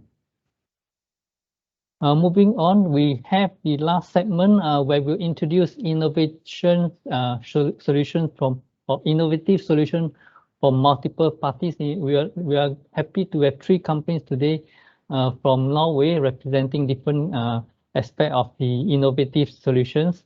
And first, we have Mr. Peter Risso from Nimble Healthcare. Peter is the Chief Operating Officer and co-founder of DFIA, a rapidly growing eHealth company in Norway, delivering inpatient and remote care solutions to hospital clinicians. Being a medical doctor himself, Dr. Risso is the former board member of the Norwegian Junior Doctors Association, has a PhD in sepsis and also extensive clinical experience from Norway's largest emergency department. He turned to entrepreneurship and designing for great digital experience over frustration with slow, clunky system in healthcare sector, which I think all of us can relate to. With a statistics degree from Yale and medical informatics training from Harvard, Dr. Risso ties his deep medical understanding, insights into the clinical needs, and the design thinking approach to develop a company flagship product called Nimble. DFIA has developed Nimble, the clinician pocket assistant. Among many things, it also allows clinicians to efficiently and seamlessly communicate with other physicians and nurses at the hospital, instantly document patient information at the point of care, and share that information instantly with the entire care team. Over to you, Dr. Risso. Thank you. Thank you for a very nice introduction, and thank you for the invitation to speak at this webinar as part of the Norway-Singapore Science Week. I'm very happy to be here. As mentioned, my name is Dr. Petter Risso, and I'm the Chief Operating Officer of a company called DFIA. And DFIA makes Nimble, which is a clinical solution designed to address real unmet needs for clinicians and patients. And hopefully what we mean by that will become a bit clearer during this talk. We are a growing company of around 20 former clinicians, experienced technologists, designers, and product developers. But I think the thing that sets us apart from a lot of traditional companies in the healthcare sector is a very heavy emphasis on user involvement and design thinking, coupled with iterative agile development and DevOps methodology. We spend a lot of time at hospitals together with our users, and we think that is key to ensure that we fix the right problems in a way that is user-friendly and that fits efficiently into the clinician's workflow. So, as mentioned, my background is as a hospital doctor, and I co-founded Diffia with other healthcare professionals because we were frustrated at situations like these.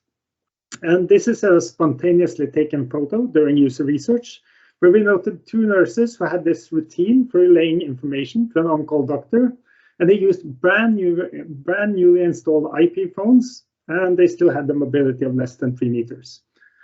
And if you look at hospitals, situations like this are more common than you think. I've worked many years at hospitals, and at least in Norway, and I think this might be recognizable for many, even if you look at the most advanced hospitals that are graded HIMSS stage 6 or 7, if you really investigate the processes of ward, you still find a lot of paper. And paradoxically, as hospitals have gotten more digital, they tend to spend less time seeing patients. The patient-facing time is falling. This is data from Norway, but I know that the same results have been observed in many other countries. And it illustrates something I think most healthcare professionals know. That sometimes you get digital solutions that are so clunky and hard to use that you end up spending more time using them than you did on paper, which shows the importance, at least to us, of co-creation with users to ensure that what you introduce is user-friendly and efficient. And in line with that, we strongly also believe that all systems need to be integrated with other systems that you use, so that healthcare workers, they never should have to document twice or look across multiple systems to get the information they need to treat someone. So we started out making a solutions for clinicians that we call Nimble Clinic. And Nimble Clinic allows you to get an easy overview of your patient at the ward. You can document clinical findings at the point of care. It provides secure, fast, instant communication, both between clinicians at the ward and with patients. And it displays patient results over time. This is deeply integrated with hospital systems, so it communicates closely with the electronic health record and electronic charts. And we are also big believers of open standards. Hospitals should use the systems they use because they provide value, not because of when they're lock-in. If you design something with clinicians using interactive agile development methodology, you will find that users are happy and instantly they tend to find the solution intuitive and easy to use. So after showing the picture of the 2 nurses manning one phone, I guess there is no surprise to anyone that efficient mobile tools have a very large potential to save a lot of time and resources. This is data from a very early prototype simulation where we did a time motion study to track nurse movement. It was designed by the hospital to kind of mimic their ordinary workflow. And basically you found that you could cut the time in half if you had a mobile device instead of just finding a stationary workstation, logging in every time you had to do something. So there is an obvious potential to save a lot of work by hospitals going mobile. Because if you work at the hospital, you know that work is mobile. The last 2 years, we've expanded the existing clinical solution, Nimble Clinic, to add capability for providing seamlessly integrated remote care with the solution that we call Nimble Home Wards. Nimble Home Wards adds a patient interface called Nimble People, and both apps are web accessible through a browser, but you can also download native apps from App Store or Google Play if you'd rather like that. And for the clinician, this adds the ability to easily assign new forms to a patient. And although it comes with the default thresholds for alerting clinicians, if a patient deteriorates at home, you can customize these for a specific patient if you like. Because as Dr. Ravinder Singh Sachdev at Tantok Singh Hospital pointed out right before this talk, Interpretation of a lot of values depends on the patient and, let's just say, their habitual state. Forms are automatically triaged, they are marked if they need attention, and you can configure them to alert severe deterioration with a push and getting that signal to the right clinician's pocket if you want. As for patients, they use the interface that we refer to as Nimble People, and Nimble People provides a channel for the hospitals to give information to patients, which can be tailored to their specific needs. They can answer various forms, prompts, and prems from the hospital, and they can communicate securely with the hospital. For us, I think anyone who's worked in healthcare knows that communication is a real problem generally across, and particularly across organizations, and particularly across treatment levels of primary or specialized care.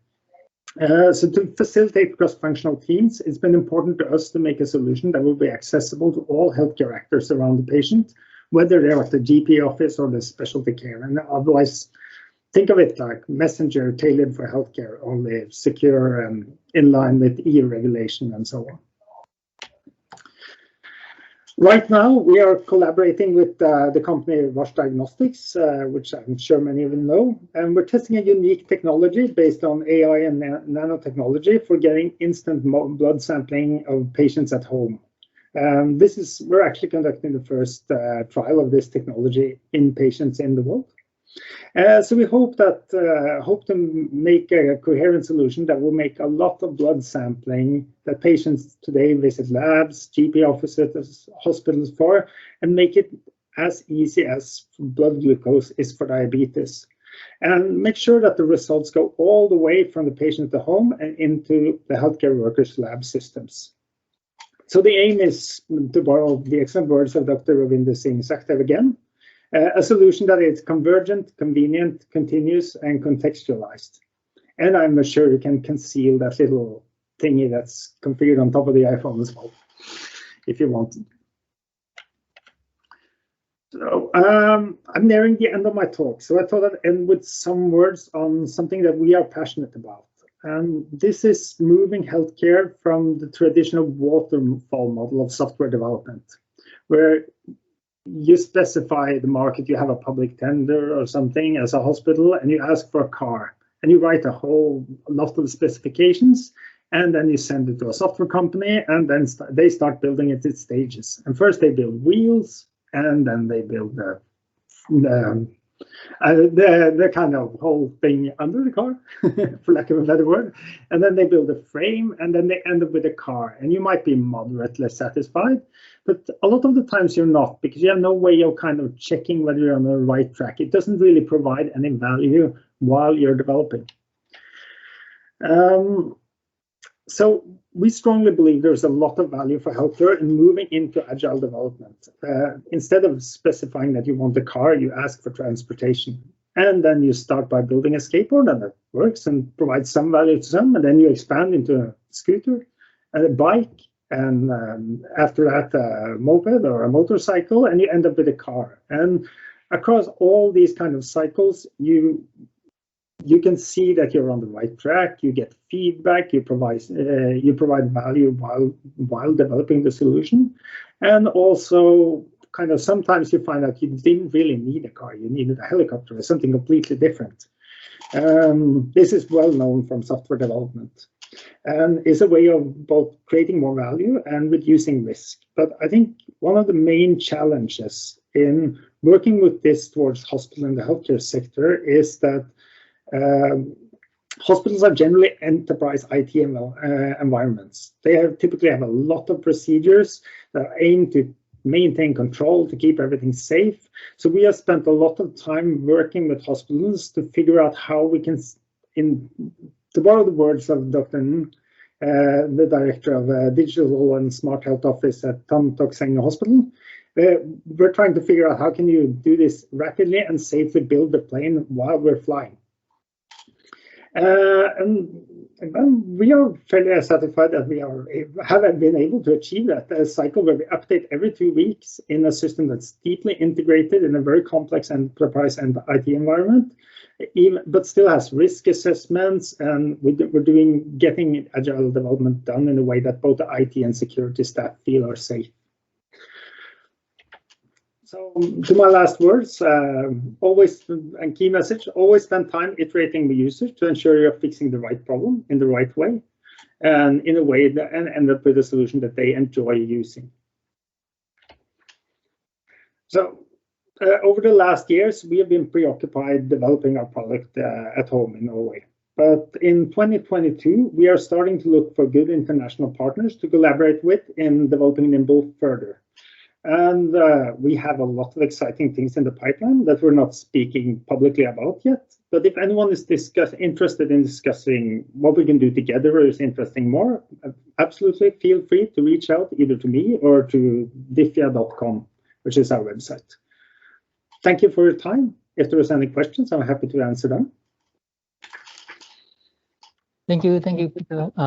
Yeah, definitely. I strongly agree that the design so-called has actually gone quite a way, in the sense that we used to design based on functionality, and over the past number of years, I think the design has shifted more towards user focus, user experience, and that's good. And of course, healthcare side, although safety is still the key concern, and there's a lot of emphasis on ensuring everything works, and things can get complicated. And I do remember when we look at the EMR screen, is still pretty complex. So the consumer side has actually moved a long way in terms of user experience design, and think healthcare has many more years to improve on that. And communication is key in healthcare, and access to information is key. And I see that the Nimble product is actually interesting, and I'm glad that you expand to add on sensors such as the blood sampling sensors kind of stuff. Yeah. Next we have Miss Heidi. Miss Heidi Blancy Arbor from Checkware. She's actually the CEO of Checkware, and she has been the CEO since the start in 2008, and her background is from building international software companies. Checkware enables the health sector to offer digital health services, thereby being more efficient and deliver better quality through digital patient participation. Today, Checkware is the market leader for such solutions in Norway, with customers also in the UK and Sweden. Heidi will share with us on digital self-reporting and self-management. In fact, for us, PRAMs and PROMs, which is patient reporting outcome measures and patient-reported experience measures, are actually very important as we see the increase in the demand of quality of service and the complexity of healthcare nowadays. Ms. Heidi, the floor is over to you. Thank you, Nikkei.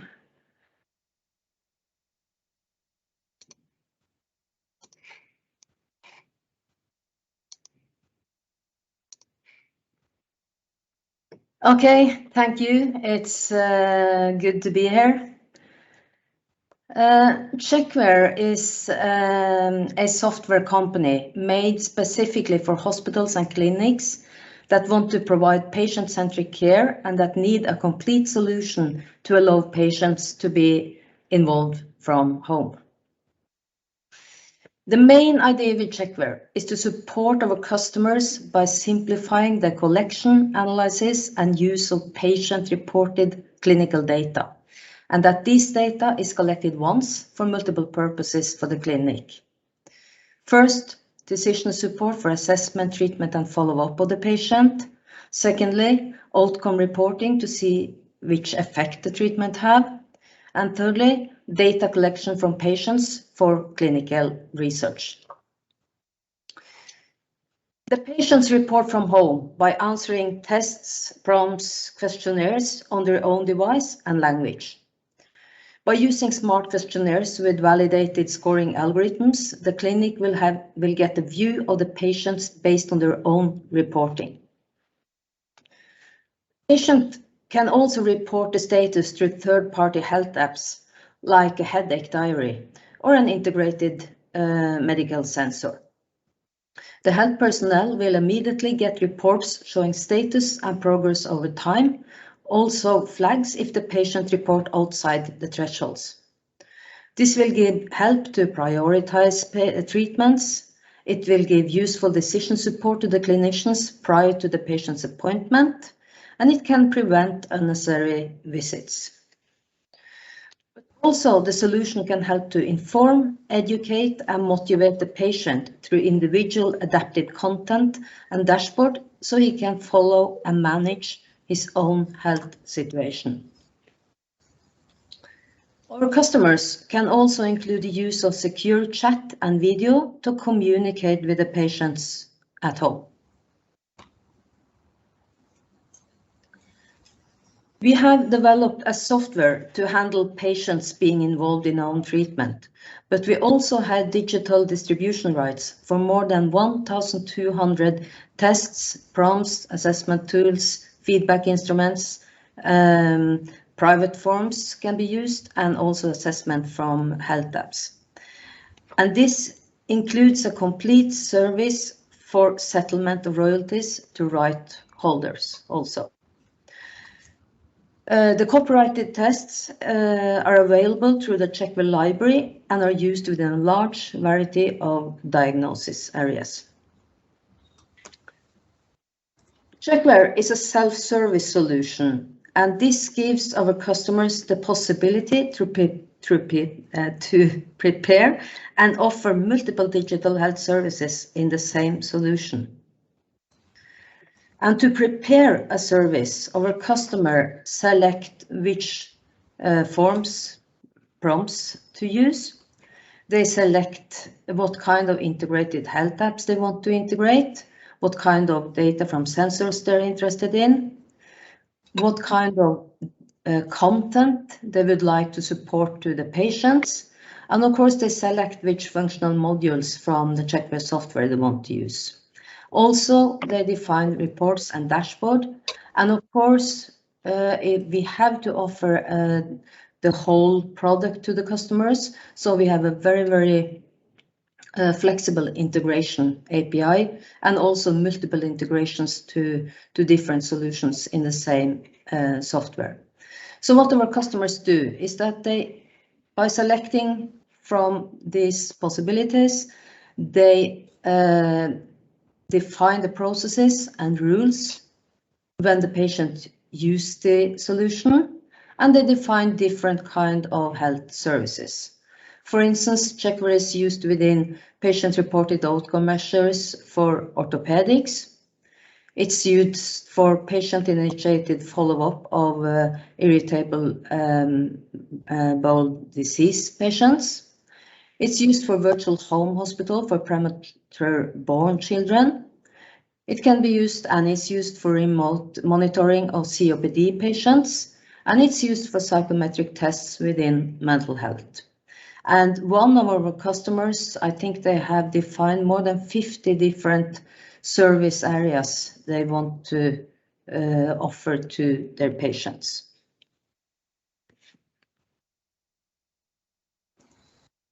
Checkware was established by clinicians in 2007. Today we have agreements with, and Checkware is in use at all the hospitals in Norway. In addition, we have many private hospitals, clinics, and municipalities on our customer list. And it's used, Checkware is used within a large range of diagnostic areas. We have about 250 customers, most of them in Norway, but we also have customers in the UK, and we have started in Sweden. We are about 55 employees, and our solution is used by close to 400,000 patients now, which have done 5.5 million assessments or self-reportings so far. And of course, what we are hoping for by being here is to find partners so we can continue to improve Checkware according to the needs in the health sector. So thank you. That's all from me. Thank you, Ms. Hari. Yeah, interesting product. Yeah, so we Innovation Norway will definitely be the channel to help you link up with the local stakeholders as well. Last but not least, we have Mr. Dag Thorsten Hassan from eMartis. eMartis is a game changer and leading provider of ICT tools and platform for care orchestration, clinical workflows, messaging, alarms management, task management, and mobility. Their solutions support clinical logistics, patient logistics, and service logistics, as well as tools for building apps and workflow for healthcare. Now we'll share with us on managing patient flow and resources. Dag, over to you. Yes, thanks a lot. Good afternoon, everyone. Nice to be part of this event. It has been really interesting to listen to all of you. My name is Dag Eiersen. I'm responsible for the business development at eMartis. First, a couple of words about the company. We have been around since 1991, so we are 30 years this year, and from 2000, early 2000, we started focusing on the eHealth market and opportunities, and the last 20 years we have been developing smart eHealth solutions for hospitals, both in Norway, but also in Australia and Europe and Canada. This year we were bought by the DNV and sort of a global business foundation, and they are, among others, also focusing on the digital transformations in this society. So they bought eMartis as a first step to this expansion into the eHealth market. So what do we provide for our customers? We have developed smart solutions for health service operation management, and this provides people at hospitals with mobility, tools for communication. We provide integrations and connectivities. We provide real-time data to everyone, and by this we can create smart workflows and patient pathways across both technologies and systems. We visualize the information on the screens or mobiles or computers, wherever the information is needed. And of course, we have also an agile development and empower our users with low-code tools so they can develop the systems themselves. And the benefits of this technology is that we provide process optimization, giving better quality of care. We support cross-functional teams working across the different departments at the hospital. They will be able to coordinate themselves, walk fewer steps, and also we set up silent work environments. I will give you some examples now from our customer, some of our customers' references. I will start with the Royal Adelaide Hospital in Australia, and then also hopefully go into the Østfold Hospital in Norway. So let's see this hospital in Australia. It was planned, designed and built around the needs of the patients. And eMartis solutions has been key to achieve this. It's the largest hospital in the southern part of Australia, 840 beds, both inpatients and outpatients consultations. So what do eMartis provide here? We have solutions for self-check-in and queue management.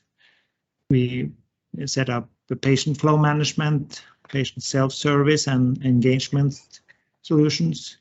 We provide task management and give operative dashboards for situational awareness, the different management across the hospital. As one example, we have here an example of the mobile check-in for patients coming to the outpatient clinics.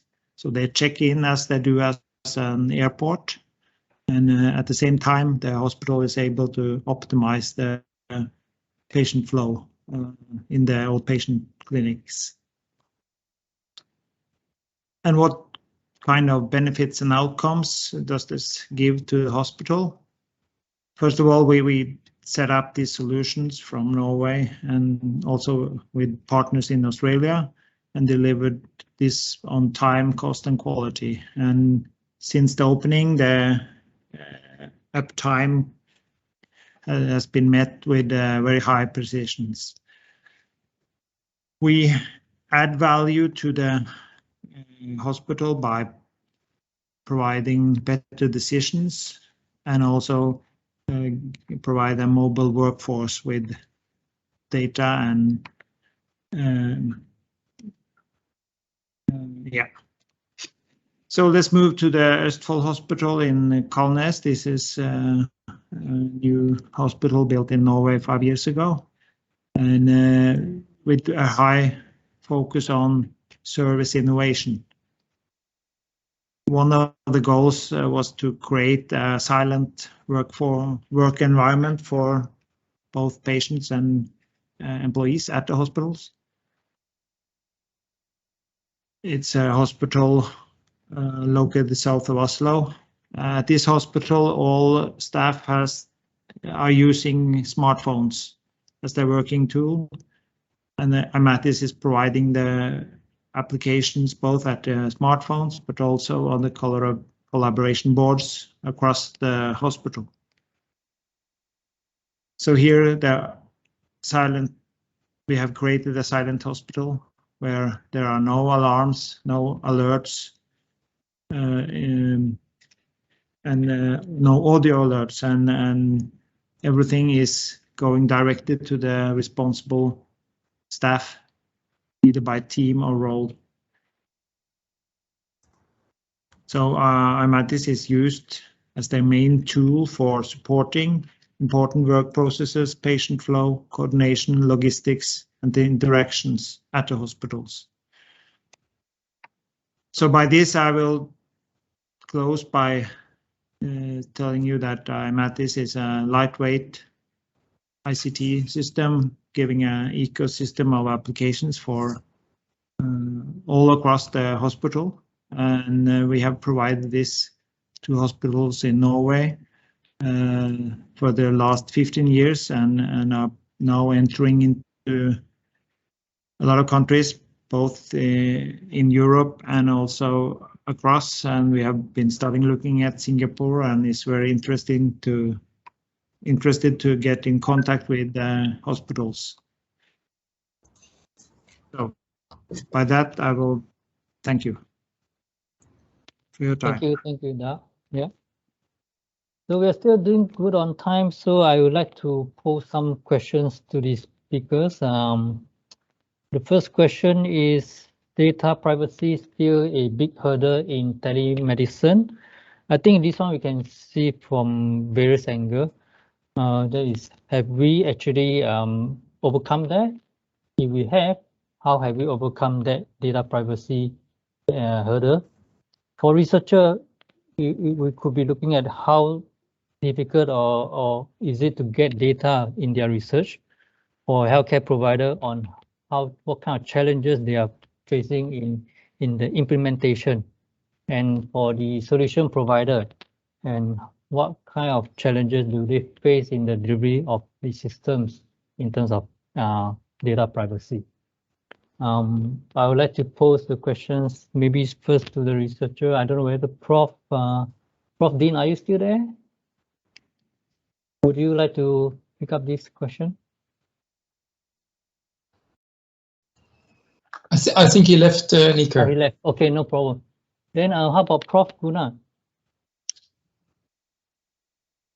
Yes, hello. Yeah. So this is, of course, a very serious and serious question, and this is an issue that we also pay a lot of attention to. And we are in another EU project that I did not mention that is called HARE, started 1.5 years ago, where we are looking into how to create a secure environment for healthcare, sharing healthcare data. So,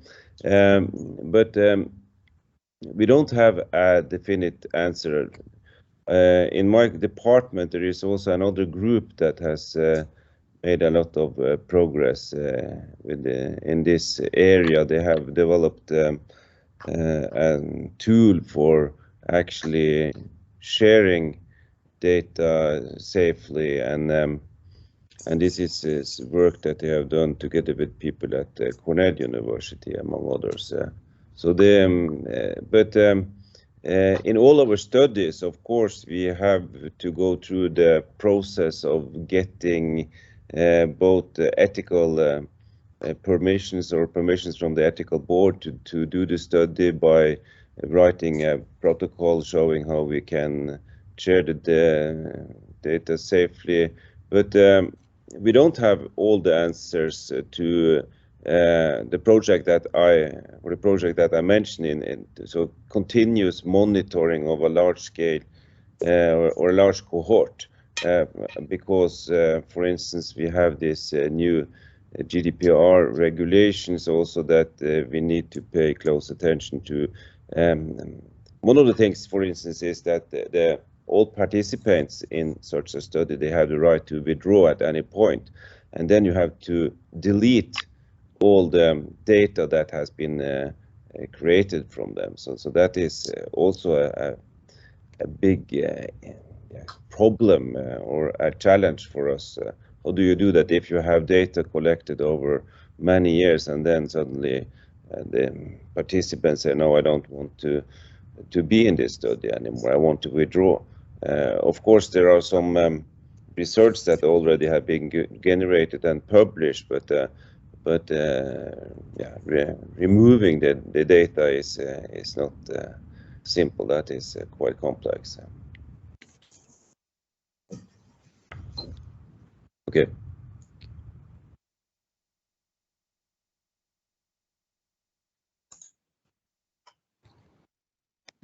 Nika, you're muted. Thank you. Sorry. Yeah, I think next I will move on to, I'd like to pose the question to Dr. YY Ng, as a healthcare provider. And he has definitely implemented many systems and solutions in the hospitals. Does he still see that as a big hurdle in terms of data privacy? Is that still a big challenge in the implementation of solutions?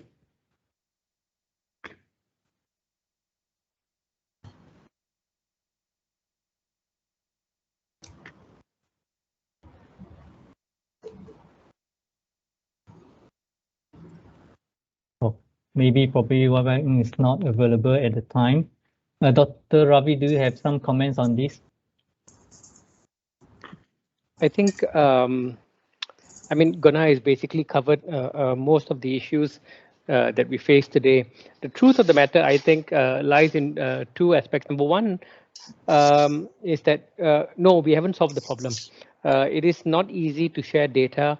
It's getting harder to share data because we know people are standing on the sidelines waiting for an opportunity to earn more Bitcoin from our data. And so it's very, very difficult for us to open up the system. But this brings me to my second point, which is that, you know, a lot of people go out to an electronic store and they buy a Fitbit, and then they install the app, and the app has 3 pages of compliance and consent that nobody reads. They will click accept and they will just go on with it. People are willing to share their data with a lot of third parties. When it comes to healthcare, everybody becomes very afraid. I don't want my data to be shared. I'm afraid you're going to misuse it.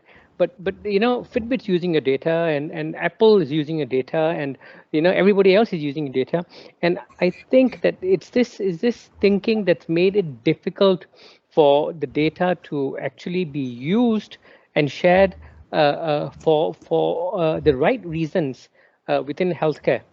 So I do think that at some point in time, you know, hopefully we will be able to convince individuals that we're not going to get to a state where we can achieve 100% secure data transfers.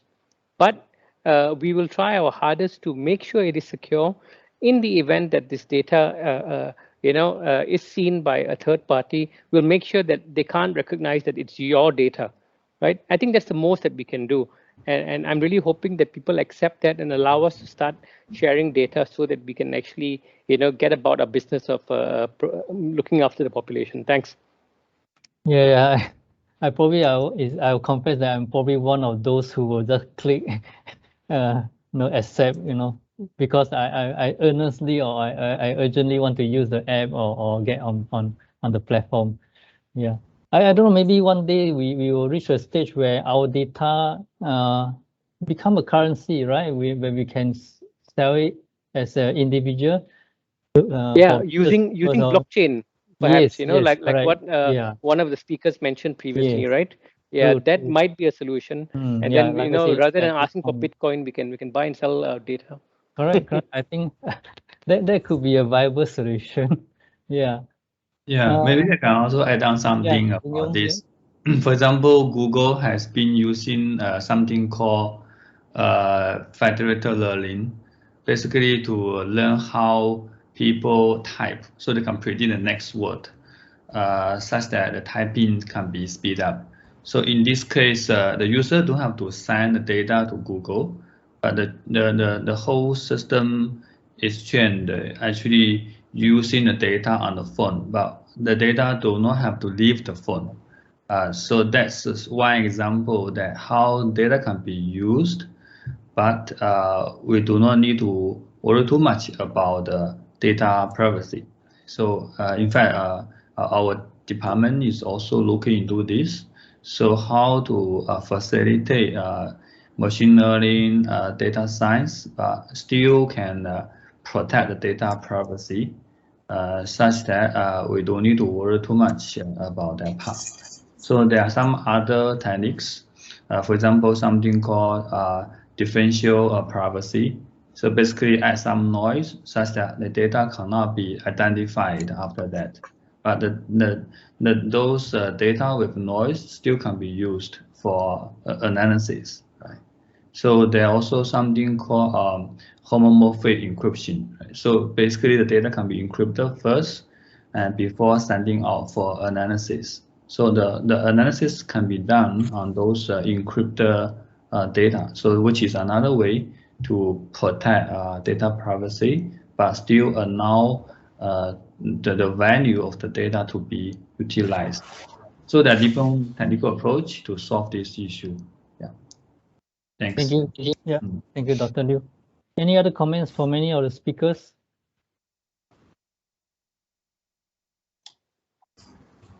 Just to add something. Yes, and I also see that Peter also had raised his hand. To add an example from Norway, that when the first app in Norway for contact tracking